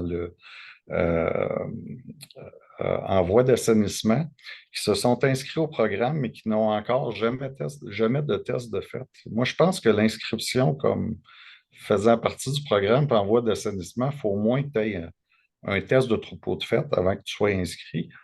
Puis, je pense qu'il faudrait exiger un intervalle minimal de tests, que ça ne devienne pas un statut sur lequel tu t'assis de dire, ben, je suis en train de faire le ménage, ça va bien mes affaires, puis finalement que les gens testent juste aux 2 ans ou aux 3 ans. C'est correct de les encourager quand ils commencent, puis moi, je suis le premier à le faire. Mais à un moment donné, aidez-vous, puis essayez de rapprocher vos tests. Je comprends qu'il y a des coûts, mais si la volonté est là de faire le ménage, ben, quand on enclenche, on enclenche. Bien reçu, Merci. Simon. Bon, est-ce qu'il y a d'autres personnes qui ont des interventions? Monsieur Sylvain, Monsieur Simon? Non? Je vais vous laisser le temps un petit peu d'y réfléchir. Je vous rappelle, vous pouvez aller avoir une adresse à la fin qu'on va vous indiquer. Il y a Pascal qui va intervenir. Pascal, la parole est à vous. Je voulais juste être certaine d'avoir bien compris, là. Dans le fond, on aurait des tests comme on fait un peu actuellement. Dans le fond, 4 années sur 5. Puis la 5e année, on testerait tout le troupeau. C'est tout ça que j'ai compris. Peu importe qu'on soit statut diamant ou c'est ça. Puis je me demandais, tu sais, moi, c'est un peu dans le même sens que peut-être Sylvain, c'est qu'au fil du temps, je veux dire, à un moment donné, on prend ça un peu aléatoirement. Fait que je me demandais si c'est vraiment pertinent de prendre le troupeau complet, sachant ça fait déjà 4 ans qu'on le fait de façon aléatoirement. Là. C'est plus dans ce sens-là que ça fait quand même un peu plus de travail. Puis l'autre affaire, c'était que je me demandais, tu sais, est-ce qu'on va être un petit peu plus flexible? Parce que normalement, le troupeau, il faut qu'il soit tout fait, comme dans un intervalle assez restreint. Mais là, tu sais, ça entraîne aussi que les brebis en fin de gestation, qui sont sur le bord d'agneler, ou des brebis qui viennent de sortir de la saillie, ben là, c'est un peu touché, là. Vous, Pascal, qu'est-ce que vous en pensez? Tester aux 5 ans, tout le troupeau. Vous êtes à l'aise, pas à l'aise? Ben, tout le troupeau, moi, je trouve que en tout cas, je sais pas les autres, là. Moi, je trouve que c'est du sport un peu, là. Puis c'est le fait aussi, ben, s'il faut le faire, on va le faire, là. Mais tu sais, Non, moi, au c'est plus. départ, vous trouvez ça beaucoup, là. Ben, tu sais, c'est sachant que, mettons, on a parti, nous, avec des agnelles, toujours d'un statut, tu sais, qui était diamant, puis qu'on a maintenu ce statut-là tout le temps. Fait que là, je me dis, ben, pourquoi? Tu sais, puis Sylvain, c'est un peu dans le même sens aussi, là. Tu sais, je veux dire, nous, ça fait 10 ans qu'on a démarré, puis ça n'a jamais popé nulle part. C'est plus dans ce sens-là. Merci du complément d'information, Pascal. David de Beauvais. Ton micro, Non, David. mais juste avant, est-ce que Gaston ou Julie, vous vouliez apporter des précisions justement Non, sur la on va question de prendre Pascal? les interventions dans l'ordre, OK? S'il vous plaît. Alors, la parole est à David. Ben, moi, dans le fond, c'est ça. C'est pas, je le dis tout de suite, Pierre, c'est pas par rapport à cette partie de la présentation, mais je sais pas quand le placer, là. À date, là, moi, je suis déçu pas mal, là, du 2.0, là. Je trouve on change un petit peu des critères, là, mais de la manière que je le vois, là, c'est qu'on essaie d'améliorer pour les éleveurs en place, pour qu'ils soient plus en sécurité, puis ça, c'est bien correct. Mais je pense que moi aussi, j'ai réécouté la présentation de Dr. Arsenault, là, puis depuis 1999, l'incidence n'a pas baissé au Québec. On n'a pas baissé, il n'y a pas moins de Medivizina. Puis si on veut que ce programme-là soit pour l'industrie, je pense que cette mouture-là, ça ne changera pas grand-chose, là. Les quelques éleveurs qui ont le statut n'auront pas peur de le perdre. Puis ça, c'est important, c'est correct, mettre beaucoup d'argent, mais ça ne permettra pas de baisser l'incidence, là. Puis je suis pas mal sûr de ça. Puis je pense que c'est comme Sylvain a parlé, puis je pense que c'est ça, faut investir dans la recherche beaucoup plus. Puis parce que là, moi, ce que je vois pas, comment que ça m'aiderait moins ou d'autres producteurs à embarquer là-dedans, là. Parce que là, on fait juste changer les critères, là. C'est pas une mouture c'est pas une mouture du programme comme que. Parce que moi, en tout cas, dans mon focus group, ça sonnait, c'était vraiment pas comme ça que ça sonnait, là. C'est sûr qu'il y en avait 7 autres, là. Mais moi, je suis pas mal déçu là, de la manière que ça s'enligne. OK, ben merci beaucoup de l'intervention. C'est là qu'on est ici pour vous écouter, là. Fait que on vend pas des assurances à habitation, là. On vous présente une proposition, puis vous n'êtes pas obligé d'être d'accord. Hein? Vous vous êtes déplacé, comme je le dis tout le temps depuis que j'anime des réunions, puis depuis que je préside des assemblées délibérantes. Quand vous vous déplacez, ben, si vous avez quelque chose à dire, ben, prenez le micro puis dites-le. Vous êtes ici pour ça, puis on est ici pour vous écouter. Là, c'est Patrick. C'est bien ça, Patrick? Ouais. Salut, Pat. Ben écoute, moi je suis d'accord. Contrairement à David, si on prend le 2%, moi, demain matin, j'ai mon statut. Là. Ça fait peut-être bien 5 ans qu'on est sur le programme. On a tout le temps 1, 2, 3 brebis sur 650 tests qui sortent tout le temps positifs.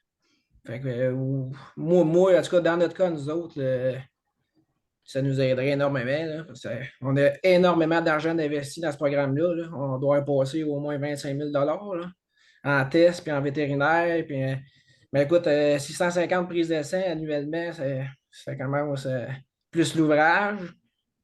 Non, moi, je suis quand même d'accord, mais c'est la fiabilité des tests qu'il faudrait grandement améliorer, là, selon moi. Hein. Merci, Patrick. Est-ce que Catherine mentionnait qu'il y avait des Dr. Guillaume, Julie? Vous vouliez intervenir? Ben, Ben, oui, vas-y, Julie. Je pense que tu as peut-être des précisions que tu pourrais apporter au niveau des pourquoi des pourcentages, puis le niveau de fiabilité des pourcentages quand on teste seulement un pourcentage de troupeau, parce que c'est pas 100% de chance de dépister un animal positif non plus. Fait qu'il y a toujours cette zone grise-là. Il y a plein de zones grises, puis c'est difficile d'éliminer toutes les zones grises. J'entends bien du fait que, bon, sur 5 ans, on en dépiste probablement pas mal de ces animaux-là à l'intérieur du troupeau avec les pourcentages, mais il reste qu'en 5 ans, par exemple, en 5 ans, il y a bien des animaux qui sont nés et morts, puis qui ne sont pas, ou réformés, qui ne sont pas testés non plus. Là. Fait que ça dépend d'un certain nombre de troupeaux. Il faut toujours s'y attarder. Puis je pense que ça, c'est un enjeu qu'on considère important, puis c'est une réflexion qu'on a fait aussi. C'est des commentaires que j'ai eus personnellement d'éleveurs aussi qui me disent, ben, évidemment, c'est-tu mieux un troupeau qui vient d'être tout testé à 100% versus un troupeau qui est juste testé à pourcentage? C'est sûr que j'entends bien que vous avez fait plusieurs années, puis il n'y a jamais eu de pop-up, puis il n'y a jamais rien eu. Mais il faut toujours se reculer en se disant, on veut le meilleur test possible. Ça, évidemment, c'est ce qu'on veut aussi, d'avoir le meilleur test possible. Et on arrive toujours avec des tests qui sont à peu près à 98 ou 99% de sensibilité et de spécificité. Fait qu'il y a encore 1 à 2% de zone grise. Puis ça, cette zone grise-là n'est peut-être pas évidente à comprendre, mais est quand même importante pour dire, ben, pour défaire un mythe, de dire que c'est sûr que le test que je reçois, les résultats que je reçois, tout est sûr à 100%. Non, il y a des petites zones grises. Je pense qu'il faut le comprendre, la petite zone grise. C'est pour le filet de sécurité à 2%. On pense que c'est une alternative, tout en ayant quand même un niveau de sécurité pour l'éleveur qui vend et l'éleveur qui achète. Je pense que les deux, pour nous, dans tout ça, sont importants. Je sais que Sylvain, c'est vendre un animal que 2 mois ou 3 mois plus tard, tu vas apprendre peut-être qu'il a été testé ou 1 an plus tard positif. C'est une claque d'en face, c'est un coup de poing d'en face, prends ça comme tu veux. On le sait tout ça, mais ce qu'on essaye par rapport à vos commentaires, par rapport à nos réflexions, puis tout ça, tous vos commentaires qu'on va avoir, essayer de trouver la voie la plus sûre possible. Merci, Dr. Guillaume. On passera maintenant à Jackie Lamb. Jackie. Bonjour, j'ai déjà parlé avec Dr. Rio à rapport de ça, mais pour les autres personnes dans le projet, je pense que toutes ces informations sont bonnes, mais à la niveau MAPAC, on a besoin que le CEPOC fait comme un outreach avec MAPAC pour aviser les nouveaux producteurs de Medivizna et comment d'aller dans la production avec les animaux testés, etc. Parce qu'encore, je parle avec nous, les visiteurs qui viennent chez nous pour voir les fermes, puis ils ne connaissent pas ça encore. Alors, il y a un grand manque d'informations CEPOC à MAPAC dans les bureaux locaux. Alors, juste petit commentaire pour l'équipe, là, parce que nous sommes déjà dedans, mais je vous souhaite jamais la prochaine génération de producteurs de dépenser comme on a dépensé. Parce que c'est pas fun, mais c'est juste mon commentaire. Ben, merci beaucoup, Jackie, c'est très apprécié. Julie, vous vouliez répondre à ça ou si c'est un nouvel élément? Non, je veux juste répondre à ça. Puis l'équipe, en fait, on fait ce constat-là aussi que c'est pour tous les producteurs en démarrage, ils devraient recevoir cette information-là. On doit en parler aux bureaux régionaux du MAPAC, aux conseillers sont dans le champ, faire plus de promotion du programme. Ça a été vraiment mentionné comme une lacune, puis ça fait partie des choses qu'on veut faire vraiment là. Merci, Julie, du complément d'information. Simon Veul. D'une part, j'étais un peu surpris là, de voir le programme autant simplifié en termes de niveau de certification, là. Puis je ne dis pas que ce n'est pas une bonne chose. Des fois, il faut se ramener les choses sur terre puis les simplifier. Mais il y avait un principe dans tout ça qui était de permettre des échanges d'animaux, des achats d'animaux, puis de les rentrer directement dans un troupeau de statut équivalent. Si on simplifie le programme à ce point-là, je prends des éleveurs comme Sylvain tantôt qui dit qu'il fait 6-7 ans qu'il est là-dessus, ou moi-même. Je ne vais pas me sentir un sentiment d'équivalence, puis je ne vais pas rentrer un animal directement venant d'un troupeau sur la mouture 2.0 qui a été accrédité il y a juste un an. Je suis désolé, je ne me sens pas le même niveau de confiance qu'un troupeau qui a été testé probablement au complet pendant 2 ou 3 ans, puis qu'après ça, il est peut-être testé selon un échantillonnage significatif, mais je pense que le temps parle dans ces affaires-là, puis je pense que ça ajoute un niveau de certitude, d'où ma mise en garde à laquelle que je reviens, là, de dire que faut pas donner, qu'on fasse 2 ou 3 paliers ou 1 ou 2 paliers. Il ne faut pas être trop pressé de donner un statut officiel à un troupeau qui n'a même pas testé ses animaux de moins de 6 mois puis qui a fait juste un tour de roue sur les tests, là. Merci beaucoup, Simon. Il y avait Dr. Rio là-dessus? Oui, bien, si tu permets de répondre, Simon, c'est un très, très, très bon commentaire. Puis c'est sûr qu'on en a discuté souvent. Puis aujourd'hui, on n'a pas passé, je dirais, qui était avec moi dans le comité, pourront me reprendre si je n'ai traduit pas ça bien ou correctement. Mais c'est un élément qu'on a réfléchi beaucoup. C'est un élément qui certainement va être rentré dans nos éléments, mais on ne voulait pas, on ne pouvait pas. C'est-à-dire en 2 heures aujourd'hui, pour vous laisser le temps de donner, d'avoir vos impressions, de passer tous les points qu'on a dans le programme actuel, puis de dire, ben oui, ça, ben qu'est-ce qu'on fait dans les transferts d'animaux? Qu'est-ce que transfert de 2 troupeaux diamants, comment ça va? Un troupeau à statut inférieur, comment ça va? Oui, évidemment, c'est une préoccupation qu'on a parce que je pense que ce qui est comme base dans notre réflexion, c'est que la plus grande source de problèmes d'introduction du médivitina dans un troupeau, c'est effectivement l'achat d'animaux.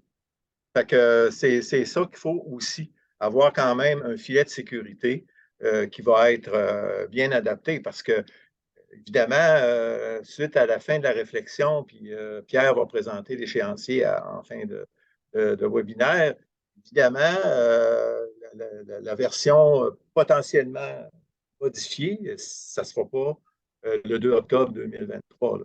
C'est sûr qu'il faut passer après ça, item puis règlement par règlement, pour arriver à bien cerner cette préoccupation-là, entre autres, puis il y en a d'autres. La biosécurité, les règles de biosécurité, etc. Il y en a d'autres aussi là, à cerner. Mais ce qu'on voulait vous présenter aujourd'hui, c'est l'essentiel, je pense, des enjeux majeurs, comprendre aussi vos enjeux, puis essayer de voir qu'est-ce qu'on peut faire avec tout ça pour brasser tout ça, puis de sortir avec potentiellement la meilleure solution possible. Merci, Dr. Rio. C'est juste que je trouvais que c'était peut-être c'était simplifié, mais c'était, à la limite, je le vois peut-être J'ai l'impression que c'est un peu trop, peut-être trop simpliste, là, d'avoir juste envoi d'éradication, puis un troupeau qui est accrédité, là. Il me semble qu'il y a une notion de temps là-dedans qu'on perd. Puis Ouais. c'est l'objet du commentaire. On reçoit bien le commentaire. Alors, Sylvain Blanchette, c'est à vous. Oui, je vais préciser à Simon Verge que ça fait 17 ans que j'ai un statuaire. Et effectivement, je trouve ça très simplifié. Et pour un vieux de la vieille comme moi qui a investi tout ça pendant toutes ces années-là, parce que je tiens à vous préciser qu'au départ, là, on était dans le champ solide, là. On était, on faisait, on était des ambassadeurs et nous le sommes encore. Puis quand un éleveur des autres provinces me demande, Sylvain, on aimerait ça avoir un programme, je dis, wouh, wouh. Moi, c'est ça que je réponds. Juste, attends un petit peu, attends, presse-toi pas, il y a des choses à régler avant. C'est ça ma réponse que je fais à ces gens-là. Parce que je ne veux pas les embarquer dans quelque chose que comme on a vécu les dernières années. Et je crois que ça va être vraiment important si on veut. Et ça serait une très bonne idée de l'amener au national, le programme. Il y a des organisations certainement qui seraient prêtes ou qui se proposaient. Là, je pense CSF, entre autres. Bon, je ne vais pas plus loin dans ce dossier-là. Mais un des points, quand on discute avec ces gens-là, le pool, ils nous envient énormément. Les gens de l'Ontario, ils nous envient énormément et eux, ils n'ont pas le droit de le faire. Un éleveur ontarien, ça coûte 12 $ du test. Fait qu'imaginez-vous, quand ils voient que ça fait des drôles de tests, là, que ça sort positif, lui, ça lui coûte 12 $ l'achat. Je tiens à préciser au niveau du MAPAC que je considère qu'à ce niveau-là, pour les coûts, même si honnêtement, c'est correct, mais je ne voudrais pas être pogné pour reconquérir mon statut avec tous les coûts que ça engendre. Ça aussi, quand tu discutes avec les gens, puis que les gens se mettent à table, c'est assez épouvantable. C'est assez épouvantable en termes de coûts, ce que ça peut engendrer au niveau du suivi, de reconquête, c'est-à-dire débarrasser des animaux qui sont de haut potentiel génétique. Ça, c'est épouvantable. Et c'est ça actuellement qu'on passe sous silence. Et c'est ça, moi, qui fait que oui, j'ai l'air émotif, là, mais si demain matin ça m'arrivait, je me questionnerais énormément ce qu'est-ce que je fais. Est-ce que je continuerais à investir dans ce programme-là? Peut-être que mes petits tests de génotypage avec les TMM 154, là, ça serait ma porte de sortie, honnêtement. Parce que une valeur génétique, elle va demeurer similaire toute la vie durant de l'animal, contrairement à vos tests. Ils vont changer, peuvent changer n'importe quand. C'est ça, comme je vous dis, moi j'ai une ferme, on a énormément d'impondérables sur une ferme, on ne peut pas tout gérer, il nous arrive un paquet d'imprévus, il y a toujours quelque chose qui ne fonctionne pas comme prévu, ces tests-là, c'en est une, puis je ne prends jamais rien pour acquis. Mais quand on est capable, puis ça, je vous invite, puis c'est ça qui va être super important, je vais le répéter, il va falloir amener une flexibilité au niveau de la recherche et amener du concret dans des résultats. Ça ne marche pas avec ça, go, on essaye autre chose, aussi basique que ça. Parce que c'est ça qu'on fait dans nos fermes. Puis ça, je vais vous dire, au niveau à vous, les professionnels, là, et moi, je suis un de vos meilleurs ambassadeurs du Medivicina. Le matin, là, je vais avoir mon troc, là, ben, je vais virer mon capot de bord, je vais dire, hey, touche pas à ça, le Medivicina, mon âme, tu perds ton temps. Il ne faudrait pas que ça vire de même. Parce que j'envoie démarrer des jeunes entreprises, puis je considère que c'est hyper important au niveau de la biosécurité, juste ce que ça peut apporter. Il y aurait bien d'autres éléments à greffer éventuellement, mais bon, mais c'est ça, moi, qui m'interpelle énormément. Fait que donnons-nous de la flexibilité au niveau de la recherche, puis d'enclencher le processus dans des délais raisonnables, pas dans des délais qui finissent jamais. Regardez votre projet, là, vous avez débuté ça en 2021. Oui, il y avait un processus à faire. On est à la fin de 2023. On va peut-être avoir une nouvelle mouture en 2024. Avez-vous une idée de ce qui s'est passé dans ma ferme depuis 2021? Il y en a passé du stock. J'ai fait des changements majeurs, j'ai fait des moves importants. C'est ça aussi qu'il ne faut pas perdre dans le contexte. On est des agriculteurs, on est habitués de vivre au jour le jour, puis de prévoir des choses, de planifier des choses. Ce qui est le plus dur là, pour moi, puis pour ce que je pense, c'est ce qui est imprévisible quand on vient à faire des tests comme ça. On a appris à vivre avec ça, mais honnêtement, c'est la cerise. C'est comme la goutte de trop qui fait que, OK, là, je peux gérer un paquet d'affaires, mais ça, c'est trop. Donc, c'est ça que je vous invite à faire, puis j'espère voir ça, en tout cas, j'espère le voir, puis de garder cette ouverture-là au niveau de hey, oui, il y a peut-être ça qu'on peut essayer, il y a peut-être ça qu'on peut trouver, puis de maintenir un dialogue aussi. Parce que moi, j'espère que ce que vous allez mettre en place comme comité va amener ça, que les gens qui vont être dans ce comité-là vont être capables d'amener des points pertinents pour faire avancer les choses. C'est ça que j'espère. Parce que Je suis d'accord avec vous, Sylvain. C'est ça mon point. Puis bon, il ne faut pas qu'on m'en redire de plus, mais le futur, c'est quand les gens qui ne s'adaptent pas, ils meurent. Hein? Une entreprise qui ne s'adapte pas à la réalité, elle meurt. Et je tiens à vous préciser que le programme ontarien, actuellement, ils n'ont pas plus de membership, ils en perdent. Donc, faites pas ce que les Ontariens font. Première recommandation. Merci.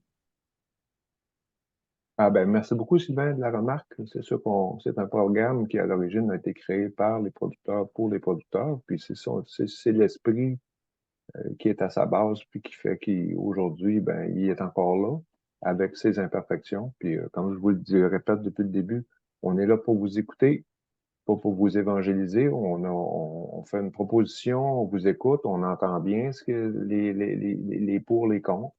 Puis je peux vous garantir, moi, que le comité qui est là, il va en tenir compte dans ce qu'il va vous proposer un peu plus tard. Ça, c'est certain. Là. On ne peut pas faire un exercice comme ça puis que ça finisse comme le comité l'avait pensé. C'est impossible. Là. Ça n'arrivera pas, ça. Daniel Martel. On vous écoute, Daniel? Juste personnellement, on n'est pas sur le programme encore. 100% de la raison, c'est le coût. C'est aussi simple que ça. Je suis très convaincu du processus d'assainissement du troupeau, de se débarrasser de médicaments le plus possible pour éviter les problèmes de santé, etc. Pour ce qui est de ce que Simon disait à propos de la durée de qualification, etc. Je suis 100% d'accord de ça. On arrive avec des positifs qui ne le sont pas, des négatifs qui ne le sont pas, etc., etc. Ça devrait prendre un peu plus de temps pour justement acquérir un statut. Certain que de mon point de vue à moi, on soumet à des tests pour à peu près 30 à 40% du troupeau presque à tous les ans, là, puis on n'a pas eu de positif. On a eu un qui était borderline, un de mes plus vieux béliers qui est sorti borderline l'année passée, puis lui, ben, on l'a envoyé. De toute façon, il est tombé malade. Dans mon cas, tous mes animaux vont au commercial. Donc, il y a très peu des producteurs commerciaux qui font du Medivicina. Ça ne m'a pas inquiété, mais ça m'est arrivé une fois que quelqu'un m'a dit que mon bélier que j'avais vendu était sorti positif. Puis finalement, ils l'ont retesté, puis il est sorti négatif. Donc, pour ce qui est de la valeur, moi je suis bien d'accord avec le fait que lorsqu'un animal, le troupeau est testé, etc., il devrait avoir une valeur accrue. Et puis, on travaille là-dessus, mais quand tu sais, comme Sylvain, puis d'autres, Pascal aussi, tantôt, etc., la quantité d'argent investi là-dedans pour perdre ce statut-là, ça ne fait pas de bon sens. En tout cas, moi, si c'était plus abordable, surtout que avec tous les prix qui montent en flèche dans tous les secteurs, dans n'importe quoi, ça n'a plus de maudit bon sens. Si c'était plus abordable, moi, je tiendrais à continuer à assainir le troupeau sans nécessairement tenir à 100% à avoir le statut, parce que je pense que les producteurs, en général, voient la qualité d'un troupeau, voient la qualité d'une bête, voient la qualité du producteur, et c'est ça qui va faire la valeur de l'animal. Donc, c'est à mon 5 cents. Si quelqu'un veut m'envoyer de l'argent pour que je puisse me mettre sur le programme, ben vous avez mes coordonnées quelque part dans le magazine. Merci. Merci beaucoup, Daniel. Oui, Dr. Rio. Ben, je ne veux pas prendre la place de d'autres qui sont là, mais parce que je voulais peut-être juste faire un petit commentaire qui était pertinent sur. Mon commentaire, je ne sais pas s'il va être pertinent, mais celui de David était pertinent en disant, David Beauvais, en disant que, bon, ça donne quoi faire des programmes? C'est encore 30% au bout de 20 ans. Mais le 30 là, il est évalué sur la population totale des brebis du Québec. Puis évidemment, on le sait, tu vas prendre un animal négatif, pardon, un animal négatif ou 10 brebis négatives, tu les introduis dans un troupeau qui a une prévalence de 30, 40, 50 malheureusement, ces 10 brebis négatives-là, ils vont devenir positives assez rapidement, par l'espace de à peu près 2 ans. C'est certain que le jour où on aura un test de résistance, ben peut-être que si on introduit 10 brebis négatives résistantes dans un troupeau positif, ben, ils vont peut-être le rester négatif. Parce qu'on a remarqué ça beaucoup sur des troupeaux qui, par exemple, dans le laitier, chèvres laitières puis brebis laitières, qui font du sevrage à naissance et puis qui vont introduire seulement les animaux avec les positives au kit de traite, ben, ils deviennent positifs de toute façon. Fait que ça, c'est une problématique qu'on a. Puis je reviens peut-être aussi sur Patrick, je comprends très bien sa situation, puis c'est quelque chose qu'on a remarqué aussi, combien sur les gros troupeaux, ils nous pop-up souvent, des gros troupeaux en assainissement, des troupeaux de 600, 800, 1000, ils nous pop-up un animal positif continuellement. Ça devient infernal, puis ça devient triste. En tout cas, pour moi, d'annoncer toujours cette mauvaise nouvelle-là, il y en a juste un de positif, mais un de positif sur 1000, ça ne fait pas un gros pourcentage dans un troupeau, c'est pas trop inquiétant. D'où notre réflexion sur le 2 entre autres. Donc, brièvement, Merci beaucoup. On serait rendu au point 3.3 maintenant sur je pense qu'on a fait amplement le tour de la question. On va maintenant passer à la biosécurité. Si on veut respecter le temps, dans l'invitation, vous avez prescrit un temps, puis la plus grande source de respect qu'on peut avoir pour des gens qui participent comme des producteurs, des productrices ou toute personne, c'est de commencer à temps et de finir à temps. Alors, merci beaucoup. Alors, on passera maintenant à la biosécurité. Allez-y. Oui, c'est moi qui vais le faire rapidement. En fait, ce qu'on a beaucoup entendu pendant les focus groups, c'était que toutes les règles de biosécurité ne sont pas égales et ne sont pas toutes applicables non plus. Donc, ce qu'on vous propose, c'est de revoir l'ensemble des règles de biosécurité pour d'abord prioriser les règles qui sont vraiment importantes, qui sont liées surtout à de l'introduction d'animaux, à de l'exposition, à des contacts entre des animaux. Ensuite, de préciser lesquelles règles sont moins importantes ou qui sont plus difficiles à justifier scientifiquement, puis d'en faire des recommandations seulement, plus dans un principe de précaution, de faire attention à ça. Par exemple, tout ce qui est les règles qui concernent l'équipement ou l'épandage de fumier. Puis de simplement retirer les règles que personne n'est capable de respecter finalement, comme par exemple mettre un cadenas sur la ferme. Puis l'autre changement qui est quand même important, c'est de dire le vétérinaire, il n'est pas là tous les jours dans la ferme pour attester des règles de biosécurité. Le vétérinaire, il a vraiment un rôle de conseiller pour justement prioriser les règles qui sont les plus importantes dans un troupeau, voir c'est quoi les brèches de biosécurité possibles, donc vraiment conseiller. Puis, sur le certificat, dans le fond, c'est vraiment l'éleveur qui peut déclarer ce qu'il a fait pour de vrai au quotidien. C'est vraiment ce qu'on vous propose. Prochaine diapo, on est déjà à l'écoute. Il y a des commentaires sur cette partie-là.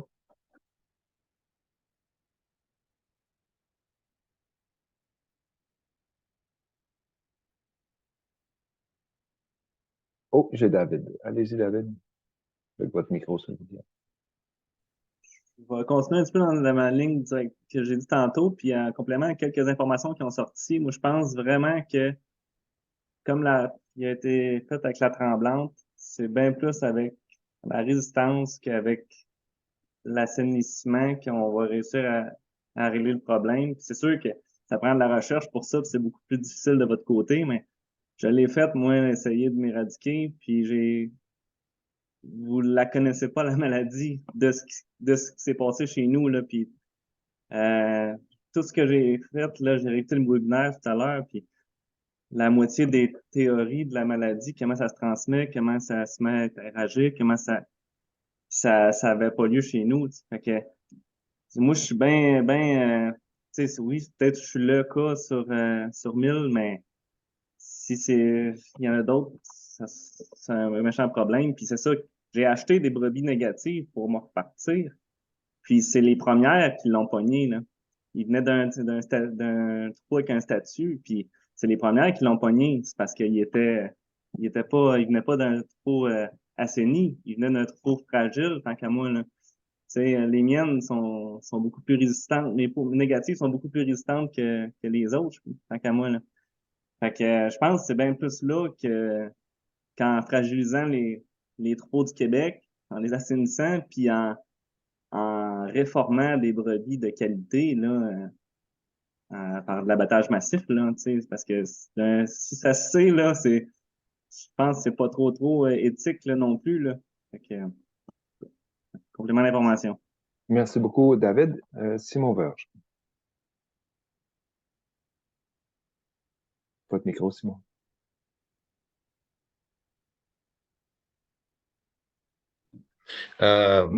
J'accueille très positivement ce commentaire-là, puis même les épandeurs à fumier. À un moment donné, comme vétérinaire, il faut épargner un peu notre salive, puis essayer de se concentrer sur les éléments importants. Fait que l'épandeur, je l'évaporerais complètement, comme bien d'autres choses. Je pense que c'était correct d'être très prudent au début du programme. On connaissait très peu le virus. Maintenant, on a des évidences que les transmissions de ce genre-là, on oublie ça, là. Fait que simplifions, écrémons, puis c'est ça. Merci. Merci, Simon, du commentaire. Est-ce qu'il y en a d'autres? Il n'y en a pas, on passera aux prochaines étapes. Alors, qu'est-ce qui va se passer si on recueille les commentaires jusqu'au 1er octobre? On prend en considération les commentaires octobre-novembre, on fait une réflexion, si nécessaire, sur les modalités de transition, réécriture ou non complète du programme, là, si dépendant des commentaires, évaluation de l'impact attendu sur les besoins en test et vérification pour les laboratoires du MAPAC, ce sera en hiver 2024. Si, au lieu de remettre un nouveau programme 2.0, ce sera au printemps 2024. Puis, comme prévu, ben, on consulterait les adhérents et les autres parties prenantes là, 1 an après la mise en place du programme, ou de toute façon, je pense que ça va rester la nécessité, là, peu importe si le programme change là, complètement, un peu ou pas beaucoup, de vous reconsulter toutes les années comme on vient de le faire. Je tiens à vous remercier tous très, très sincèrement là, de vos commentaires. C'était très intéressant. Puis, comme je vous dis, ça n'avait pas allé dans le sens des propositions, ça avait allé dans le sens de vos opinions. Puis, on était là pour ça. Puis, on vous remercie très, très sincèrement. On vous souhaite une bonne fin d'après-midi. Puis, on a fini à 15 heures pile. Fait que je tiens à vous remercier tout le monde de votre discipline puis de votre rigueur. C'est tout à votre honneur. Merci beaucoup. Puis, bonne fin de journée. Bonne journée. Merci. Merci tout le monde d'avoir été là. Bye bye. Très bonjour.